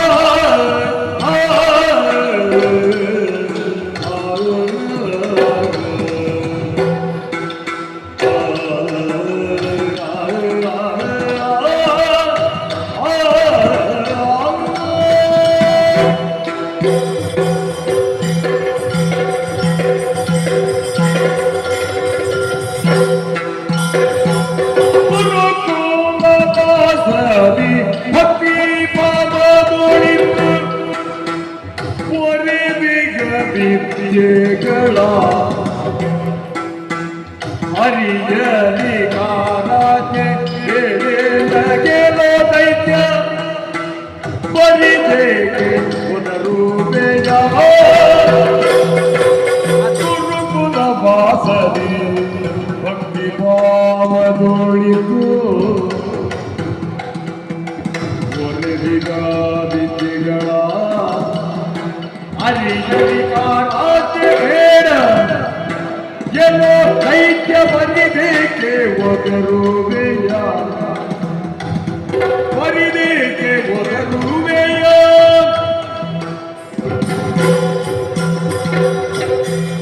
ಅಯ್ಯ ಪುಣ್ಯ ಅಂತ ನಿನ್ನನ್ನು ಹೇಳ್ಬೋದು ಅಂತಲೂ ನನಗೆ ಗೊತ್ತಿಲ್ಲ. ಮತ್ತೆ ಯಾಕೆ ಹೇಳಿದ್ದು? ನನಗೆ ಬೇರೇನು ಹೇಳಲಿಕ್ಕೆ ಗೊತ್ತಾಗ್ಲಿಲ್ಲ ನಿನ್ನ ಬಗ್ಗೆ. ನಮಗೆ ಬರುವುದಂಥದ್ದೇ. ಅಯ್ಯ, ನೀನು ಏನು ತಿಳಿದಿದೆಯೋ ತಿಳಿಯಲಿಲ್ಲೋ ಅನ್ನೋದಕ್ಕಿಂತಲೂ ನನ್ನ ಮೊದಲ ಉದ್ದೇಶ ಏನು? ನನಗೆ ವಿದ್ಯಾಭ್ಯಾಸ ಮಾತ್ರ. ಇಂಥದ್ದನ್ನು ಕಲಿಸಿ ಅಂತ ನಾವು ಕೇಳುವವರು ಅಲ್ಲ ಯಾರಲ್ಲಿ. ಗುರುಕುಲ ವಾಸದಲ್ಲಿದ್ದು ಅವರು ಕರುಣೆಯಿಂದ ಏನನ್ನು ಉಪದೇಶಿಸ್ತಾರೋ ಅದನ್ನು ಪಡೆಯುವರು. ಭಕ್ತಿ ಭಾವದಿಂದ ಗುರು ಸೇವೆಯನ್ನು ಮಾಡುವವರು ನಾನು ಬಂದದ್ದು ಅದೇ ಉದ್ದೇಶ. ಎಲ್ರಿಗೂ ಎಲ್ಲವೂ ಗೊತ್ತಿರಬೇಕು ಅಂತಿಲ್ಲಲ್ಲ. ಈಗ ನಮ್ಮ ತಂದೆಗೆ ಗೊತ್ತಿಲ್ಲದೆ ಇರುವ ಶುಕ್ರ ನೀತಿ ಏನು ಅದನ್ನು ಕಲಿಯುವುದಕ್ಕಾಗಿ ನಾನು ಬಂದವ. ಈಗ ಗುರುಗಳು ಉಪದೇಶ ಮಾಡಬೇಕೋ ಬೇಡವೋ, ಮಾಡ್ತಾರೋ ಇಲ್ವೋ ಅದು ಅವರ ನಿರ್ಣಯ ಅಲ್ವಾ? ಅಥವಾ ಗುರುಗಳ ಆಶ್ರಮದಲ್ಲಿ ನಮ್ಮಂಥವ್ರು ಬೇಕೋ ಬೇಡವೋ ಇದನ್ನು ನಿರ್ಣಯ ಮಾಡುವುದು ಗುರುಗಳೇ ಅಲ್ವಾ? ಈಗ ಗುರುಗಳು ಮಾಡಿದ ನಿರ್ಣಯವನ್ನು ನೀವು ಪ್ರಶ್ನೆ ಮಾಡಿದರೆ ನಾನೇನು ಅಂತ ಹೇಳಿ? ನೀವು ಗುರುಗಳ ಹತ್ರ ಕೇಳಬೇಕಷ್ಟೇ ಅಂತ ಹೇಳಿ. ಹಾ ನೀನ್ ನನ್ನೊಟ್ಟಿಗೆ ಬಾ, ಗುರುಗಳ ಹತ್ರ ಕೇಳು. ಹಾ ಹಾ ಈಗ ಒಂದು ವೇಳೆ ಅವರು ಆಗುವುದಿಲ್ಲ, ಇಂಥ ಮಂತ್ರಿಗಳು ಹೀಗೆ ಹೇಳಿದ್ದಾರೆ ಅಂತ ಹೇಳಿದ್ರೆ ಆಗ ನನ್ನನ್ನು ಹೊರಗೆ ಹಾಕುದಿದ್ದನ್ನು ಹಾಕಲಿ. ಅದು ಬಿಟ್ಟು ಒಂದು ಪಾಠಶಾಲೆಯಲ್ಲಿ ಯಾರು ಸೇರ್ಬೇಕು ಸೇರಬಾರದು ಅಂತ ಮಂತ್ರಿಗಳೆಲ್ಲ ನಿರ್ಣಯ ಮಾಡುವುದಾ, ಗುರುಗಳೆಲ್ಲ ನಿರ್ಣಯ ಮಾಡ್ಲಿಕ್ಕೆ? ಆದ್ರಿಂದ ನನ್ನ ಕುರಿತು ನಿನಗೆ ನಾನು ಅಪನಂಬುಗೆ ಬೇಡ. ನಾನು ಮೃತ ಸಂಜೀವಿನಿಯನ್ನು ಕಲಿಸಿ ಅಂತ ನಾನು ಕೇಳುವುದಿಲ್ಲ. ಸುಮ್ಮನೆ ನನ್ನಲ್ಲಿ ಯಾಕೆ ಇಷ್ಟೆಲ್ಲ ಕ್ರೋಧ ನಿನಗೆ? ಈಗ ನಾನು ನಿನ್ನ ಜೊತೆ ಬರಬೇಕು, ಬಂದು ಗುರುಗಳಲ್ಲಿ ಕೇಳಬೇಕು. ಹಾಗೆ ಒಂದು ವೇಳೆ ಆಲೋಚನೆ ಮಾಡು, ನಿನಗೆ ಹೇಳ್ತೀನಿ ಕಲಿಲಿಕ್ಕಿಲ್ಲ ನಾನು ಆಶ್ರಮ ಬಿಟ್ಟು ಹೊರಡುತ್ತೇನೆ. ಹೊರಡುವ ಗುರುಗಳು ಕೇಳುದಿಲ್ವಾ ಯಾಕೆ ಹೊರಟದ್ದು? ಹಾಗೆ ಮಂತ್ರಿಗಳು ಇಲ್ಲಿ ಇರಬಾರ್ದು ಅಂತ ಹೇಳಿದ್ದಾರೆ, ಹಾಗಾಗಿ ನಾನು ಹೊರಟದ್ದು ಅಂತ ಹೇಳುದ? ಆಗ ಗುರುಗಳು ಕೇಳುವುದಿಲ್ವಾ? ಈಗ ನಮ್ಮ ಆಶ್ರಮದಲ್ಲಿ ಇರ್ಬೇಕೋ ಬೇಡೋ ಶಿಷ್ಯರು ಅಂತ ಮಂತ್ರಿಗಳು ಹೇಳುದಾ ನಾನು ಹೇಳುದು ಅಂತ ಕೇಳಿದ್ರೆ ನಾನು ಎಂತ ಹೇಳುದು? ಹಾಗಾಗಿ ನೀನು ನಿನ್ನ ಪ್ರಭಾವವನ್ನು ಗುರುಗಳ ಮೇಲೆ ಬೀರಿ ನನ್ನ ಪ್ರವೇಶವನ್ನು ತಪ್ಪಿಸಿ ನಾನಿಲ್ಲಿ ಇಲ್ಲದಾಗೆ ಮಾಡು. ಗುರುಗಳ ಮೇಲೆ ನನ್ನ ಪ್ರಭಾವವನ್ನು ಬೀರುವುದಕ್ಕಿಲ್ಲ, ನಮ್ಮ ಒಡೆಯನ ಆಜ್ಞೆಯಾಗಿದೆ. ನನ್ನ ಪ್ರಭಾವವನ್ನು ಬಳಸಿ ನಿನ್ನನ್ನು ಇತಿಶ್ರೀ ಮಾಡಿಸುವುದಕ್ಕೆ ಕಳಿಸಿದ್ದಾರೆ. ಗುರುಗಳ ಹತ್ರ ಕೇಳುವುದಲ್ಲ. ಇದೋ ಕೈಯಲ್ಲಿದ್ದಂತಹ ಕರವಾಳ ಏನು ಮಾತಾಡುತ್ಯ? ಕಡಿಬೇಡುವ ಕಡಿಬೇಡುವ. ನಿಮಗೆ ಕಡಿಯೋದಕ್ಕೆ ಬೇರೆ ಗಿಡ ಮರ ಇಲ್ಲವೇ? ನನ್ನನ್ನು ಕಡಿಯೋದ ಬೇಡ.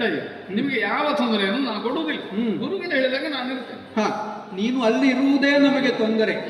ಆದ್ದರಿಂದ ನಿನ್ನ ಉಪಸ್ಥಿತಿಯನ್ನು ಗುರುಗಳಿಂದ ತಪ್ಪಿಸುವುದಕ್ಕಾಗಿ ಇದೋ ಕರವಾಳವನ್ನು ನಿನ್ನ ಶಿರಕ್ಕೆ ಬೀಸಿದೆ.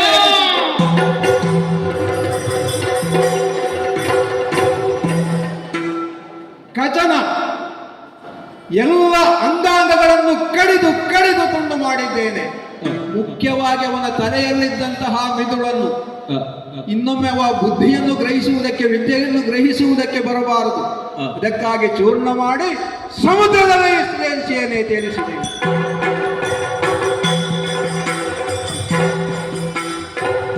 ವಿರಚಿದೆಯ ಮಧ್ಯಾಹ್ನಿಕಾದಿ ಸತ್ಕರ್ಮಗಳ, ವಿರಚಿದೆಯ ಮಧ್ಯಾಹ್ನಿಕಾದಿ ಸತ್ಕರ್ಮಗಳ ಹರುಷದಿ ಭೋಜನಕ್ಕೆ ಶುಕ್ರನೈತಂದು ನಿಜ ತರಳೆಯಾಗಿಯ ದೇವಯಾನಿಯವು ಕರೆಯಲ್ಕೆ, ನಿಜ ತರಳೆಯಾಗಿಯ ದೇವಯಾನಿಯವು ಕರೆಯಲ್ಕೆ ಪರಿಗಿದುದ ಎಡ ಬಲವನೋ ವಿರಚಿಸಿಯೇ ಮಧ್ಯಾಹ್ನಿಕಾದಿ ಸತ್ಕರ್ಮಗಳ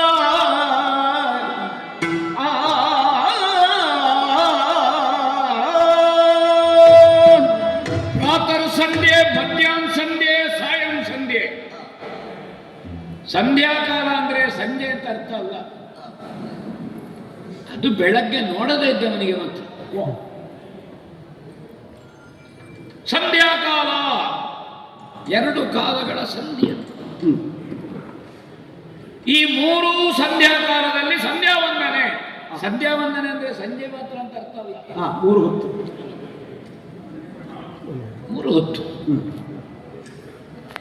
ಇದು ನಾವೇ ಮಾಡೋದಿದ್ರೆ ಮತ್ತೆ ಬಾಕಿದ್ದವರಿಗೆ ನೀವು ಮಾಡಿ ಅಂತ ಹೇಳಿದಾಗ ಅನೇಕ ಸಲ ಏನಾಗ್ತದೆ ಅಂದ್ರೆ ಈ ಧರ್ಮ ಎನ್ನುವುದು ಉಪನ್ಯಾಸಕ್ಕೆ ಸೀಮಿತ ಆಗಿದೆ. ಧಾರ್ಮಿಕ ಉಪನ್ಯಾಸ ಯಾರೇಳಿದ್ದು? ಧರ್ಮ ಉಪನ್ಯಾಸಕ್ಕಿದ್ದದ್ದು ಅಂತ ಅನುಷ್ಠಾನಕ್ಕಿದ್ದದ್ದು. ಧರ್ಮ ಉಪನ್ಯಾಸಕ್ಕಿದ್ದದ್ದಲ್ಲ, ಅದು ಸ್ವಭಾವ.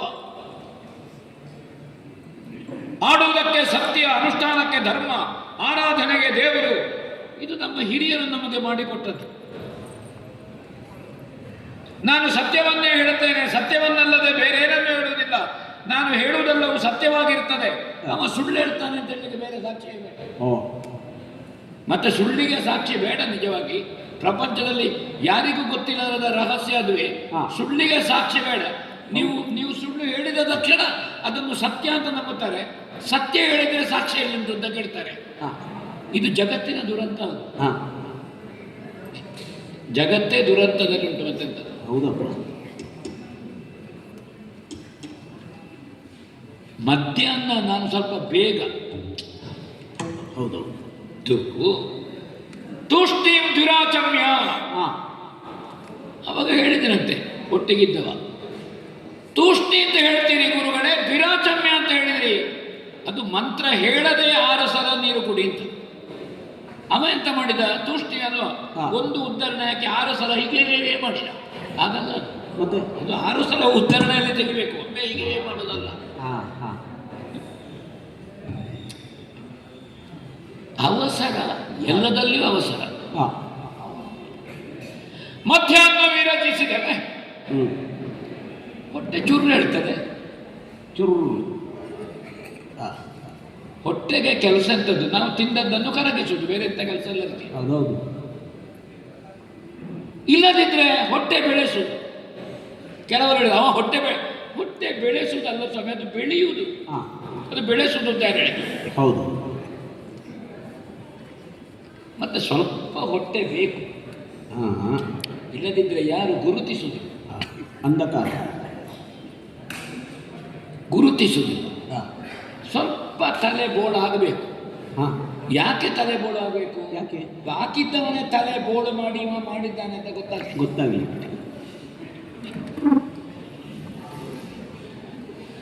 ನನಗೆ ನೆನಪಾಗುವುದು 3 ಹೊತ್ತು ತಪ್ಪುವುದೇ ಇಲ್ಲ ಮಗಳದ್ದು. ಹೊಟ್ಟೆಯಲ್ಲಿ ತಾಳ ಹಾಕಿತೋ ನಾನು ಅವಳನ್ನು ಕರೆಯುವುದು, ಮಗಳೇ ದೇವೇನಿ, ತಡೆಯುವುದಿಲ್ಲಮ್ಮ, ತಡೆಯುವುದಿಲ್ಲ. ಹಸಿವಾಯ್ತಪ್ಪ, ನಿಮ್ಗೆ ಗೊತ್ತಾಯ್ತು, ಇಲ್ಲದ್ರೆ ನಾನು ಕರೆಯುವುದೇ ಇಲ್ಲ. ನೀವು ಕರೆಯುವುದೇ ಇಲ್ಲ, ಎಲ್ಲ ಸಿದ್ಧಾಗಿದೆ. ಏನೀಗ ಊಟಕ್ಕೆ ಹೇಳುವ? ಇವತ್ತೇನು ಮಾಡಿದೆ ಮಧ್ಯಾಹ್ನಕ್ಕೆ? ಅಲ್ಲ, ಊಟಕ್ಕೆ ಹೊರಡುವುದೇ ಈಗ. ಒಂದೇ ರಗನ ಚಟ್ನಿ ಮಾಡಿದ್ಯಾ? ನೀವು ಹೇಳಿದ್ದಂತೆ ಮಾಡಿದೆ. ತಂಬಳಿ ಉಂಟು, ಹಸಿ, ಅದಿಲ್ಲದೆ ನೀವು ಉಣ್ಣುವುದೇ ಇಲ್ಲ. ಅದು ನಮ್ಮ ಊರಿನಲ್ಲಿ ಹಸಿ, ಹಾ. ಸ್ವಲ್ಪ ಹತ್ಲಾಗಿ ಹೋದ್ರೆ, ಉತ್ತರಕ್ಕೆ ಹೋದ್ರೆ ಹಸಿ. ಹಾ ಹಾ, ಎಲ್ಲ ಉಂಟಪ್ಪ. ಬುಡಾನ್ನ ಮಾಡಿದ್ದೇನೆ, ಕ್ಷೀರ ಉಂಟು, ವ್ಯವಸ್ಥೆ ಎಲ್ಲ ಆಗಿದೆ. ನನಗೆ ಯಾವುದನ್ನು ಉಣ್ಣುದು ಯಾವುದನ್ನು ಬಿಡುವುದು ಆಗೋದು. ನೀನಿಲ್ಲ ಪಾಕ ಅಂದ್ರೆ ಉಂಟಲ್ಲ, ಹಾ, ರುಚಿಕಟ್ಟಾದ ಅಡುಗೆ ಸಿದ್ಧ ಆಗಿದೆ. ಎಲೆಯನ್ನು ಹರೈ ಬೆಳಗ್ಗೆ ಊಟ ಮಾಡಿದ್ರೆ ಮಧ್ಯಾಹ್ನದವರೆಗೆ ಕೈ ಪರಿಮಳದಲ್ಲೇ ನನಗೆ ಸಂತೋಷ ಆಗ್ತದೆ. ಆಗಾಗ ಕೈಯನ್ನು ಹೀಗೆ ಮಾಡ್ತಾ ಇರ್ತದೆ. ಆ, ಎಲೆ ಇಕ್ಕಿದ್ದೇನೆ, ವ್ಯವಸ್ಥೆ ಎಲ್ಲ ಆಗಿದೆ. ನೀನಾಗಾದ್ರೆ ಗುಡಾನ್ನದಿಂದ ತೊಡಗುವುದಾ, ಅಲ್ಲ ತಲೆಗೆ ಉಪಾತ್ಯ? ಅಲ್ಲ, ಈಗ ತಲೆಗೆ ಹಾಕೋದು ಮತ್ತೆ ನೋಡುವ. ಈಗ ಬಡಿಸಬೇಕು ಅಂತಿದ್ರೆ ಅವಲ್ಲಿ ಬಡಿಸಲಿಕ್ಕೆ ಎಂತದ್ದು, ಅದು ನಾನು ಎಲೆ ತೊಳೆಯುವುದರಲ್ಲಿ ನನ್ನಂತ ಕಲಿಬೇಕು. ಹಾ ಅಂಗೈಯಲ್ಲಿ ಎಲೆ ತೊಳೆದರೆ, ಹಾ ಹಾ ಹಿಂಗೈಯಲ್ಲಿ ಎಲೆ ತೊಳೆದ್ರೆ ಹಾ, ಇಲ್ಲ. ಅಲ್ಲೇ ಗೊತ್ತಾಗ್ತದೆ ಅಲ್ವಾ? ಎಲೆ ತೊಳೆಯುವಾಗಲೇ ಗೊತ್ತಾಗ್ತದೆ ನಮಗೆ. ಹಾ ಹಾ ಹಾ ಹಾ. ನಿನ್ನ ಅಪ್ಪ ನಾ ಕಲ್ತದ್ದಕ್ಕೆ ಕಣ್ಣುಂಟ ಮಗಳೇ, ನಾನು ಎಲೆ ತೊಳೆಯುವಾಗ ನೋಡುದು, ಹಾ. ಗೊತ್ತಾಗ್ತದೆ. ಅಲ್ವಾ, ನಾನು ನನಗೂ ನೀವೇ ಕಲಿಸಿದ್ದಲ್ವಾ? ಆವಾಗ ನಾನು ಹೇಳುದು, ಎಲೆ ತೊಳೆದ ಕೂಡಲೇ ಹೇಳ್ತಾನೆ, ಬೇಡ ಉಪ್ಪಿನಕಾಯಿ ಹಾಕುಂತ ತಲೆಗೆ, ಹಾ ಹಾ ಹಾ ಹಾ. ತಲೆಗೆ ಉಪ್ಪಿನಕಾಯಿ ಹಾಕುಂತ. ಹೀಗೆ ತೊಳೆದು ನಾ ಹಾ. ಪಾಯಸ, ಅಲ್ಲಿಯೇ ಕಂಡು ಹಿಡಿದಾಯ್ತು. ಅಲ್ಲಿಯೇ ಗೊತ್ತಾಗ್ತದೆ ಹ್ಮ್. ಇದು. ಮತ್ತೆ ಏನಾಯ್ತು, ನೀನು ಒಗ್ಗರಣೆ ಇಲ್ಲದ, ನೀನು ಒಗ್ಗರಣೆ ಇಟ್ಕೊಂಡು ಬಂದು ನನ್ನ ಎದುರೇ ಹಾಕುದು ಜಾಯಿ ಅಂತ. ಹೌದು, ನೀನು ಬರೋದೇನು ಇತ್ತು? ಇವತ್ತು ಹಾಕಿ ಬಂದಿದ್ದೇನೆ. ಬೆಳಗ್ಗೆ ಒಗ್ಗರಣೆ ಹಾಕಿದ್ಯಾ ಮಧ್ಯಾಹ್ನ? ಛೇಚೆ ಈಗಷ್ಟೇ ಹಾಕಿದ್ದು.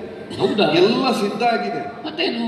ಆದ್ರೆ ಉಣ್ಣುವುದಕ್ಕೊಂದು ಸಮಸ್ಯೆ ಉಂಟು. ಸಮಸ್ಯೆ? ಹೌದು, ಏಕಾದಶಿ ಅಲ್ಲಲ್ಲೋ? ಛೇಚೆ ಅದಲ್ಲೇ ಅಲ್ಲ, ನೀವು ಒಬ್ಬರೇ ಇದ್ದೀರಲ್ಲ.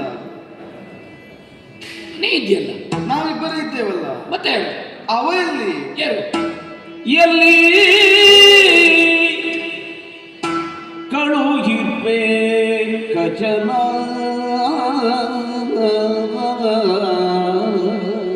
ಅಪ್ಪಯ್ಯ.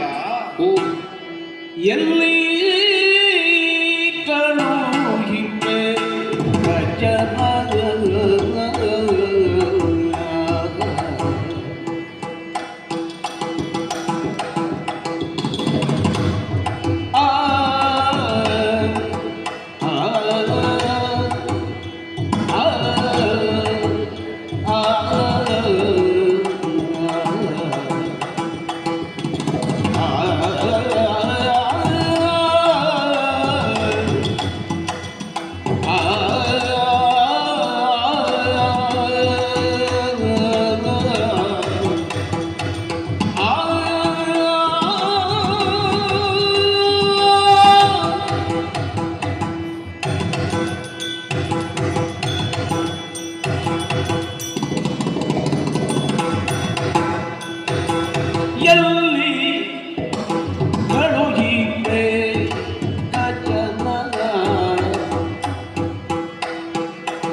ಇಲ್ಲಿ ಕಾಣಿದನು ಪ್ರೇಮದ ಕಚನ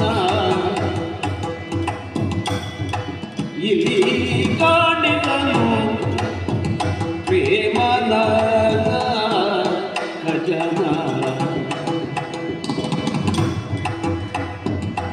ಇಲ್ಲವನ ಎಂಬ ಗೃಹದಿ ಇಲ್ಲ ಅವನಿಲ್ಲ ಎಂಬ ಗೃಹದಿ ಎಲ್ಲ ಮನ ಪಲ್ಲಟಿಸುತ್ತಿದೆ ಸ್ನೇಹದಿ ಎಲ್ಲ ಮನ ಪಲ್ಲಟಿಸುತ್ತಿದೆ ಬೇಗದಿ ಕಚನ ಪ್ರೇಮನ ಎಲ್ಲಿ ಕಳುಹಿವೆ ಕಚನ ಜನಕಗಳಲ್ಲಿ ಕಾಣೆನು ಪ್ರೇಮನ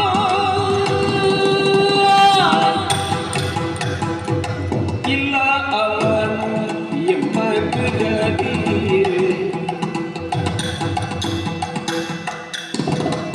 ಅವನಿಲ್ಲ ಈ ಗೃಹದಿ ಎನ್ನ ಮನ ಕಲ್ಲಡಿಸುತ್ತಿದೆ ಸ್ನೇಹದಿ ಎನ್ನ ಮನ ಕಲ್ಲಡಿಸುತ್ತಿದೆ ಪ್ರೇಮದಿ ಅವನಲ್ಲಿ ಇವ ಎಲ್ಲಿ ಕಳುಹಿವೆ ಭಜನ ಜನಕ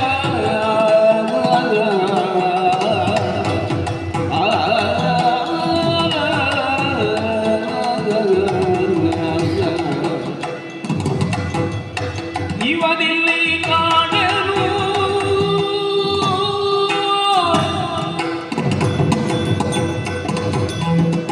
ಅಪ್ಪಯ್ಯ, ಮಗಳೇ, ನಿಮ್ಮ ನೆರಳಿನ ಹಾಗೆ ನಿಮ್ಮ ಹಿಂದೆ ಮುಂದೆ ತಿರುಗಾಡುತ್ತಾ ಇದ್ದವ ಹೌದು. ಕಚಕುಮಾರ ಹಾ ಕಾಣಿಸ್ತಾ ಇಲ್ಲ. ಹಾ ಹಾ ಹಾ ಅವ ಬರ್ತಾನೆ ಈಗ. ನಾವು ಉಣ್ಣುವುದಾದ್ರೆ ಹೇಗಪ್ಪ? ಅವನಿಗೆ ಹಸಿವೆ ಆಗಲಿಲ್ಲ. ಹಸಿವಾಗಿದೆ ಅನ್ನೋದು ಪ್ರಶ್ನೆ. ನೀನು ಬೆಳಗ್ಗೆ ಏನು ಕೊಟ್ಟಿದ್ದೆ ಅವನಿಗೆ, ಎಷ್ಟು ಕೊಟ್ಟಿದ್ದೆ ಅಂತ ನನಗೆ ಗೊತ್ತಿಲ್ಲ. ಹಾಗಲ್ವೇ ಅಲ್ಲಪ್ಪ, ನಿತ್ಯದ ಪದ್ಧತಿ ಹೇಗೆ ಹೇಳಿ? ಹಾ ನಿಮಗೆ ಹಸಿವಾದಾಗ ಅವನಿಗೆ ಹಸಿವಾಗುವುದು. ಅವನಿಗೆ ಪ್ರತ್ಯೇಕವಾಗಿ ತನ್ನ ಹಸಿವು ಅಂತ ಇಲ್ಲವೇ ಇಲ್ಲ. ನೀವು ಉಣ್ಣುವ ಹೊತ್ತಿನಲ್ಲಿ ನಿಮ್ಮ ಹೊತ್ತಿಗೆ ಅವನಿದ್ದಾನೆ.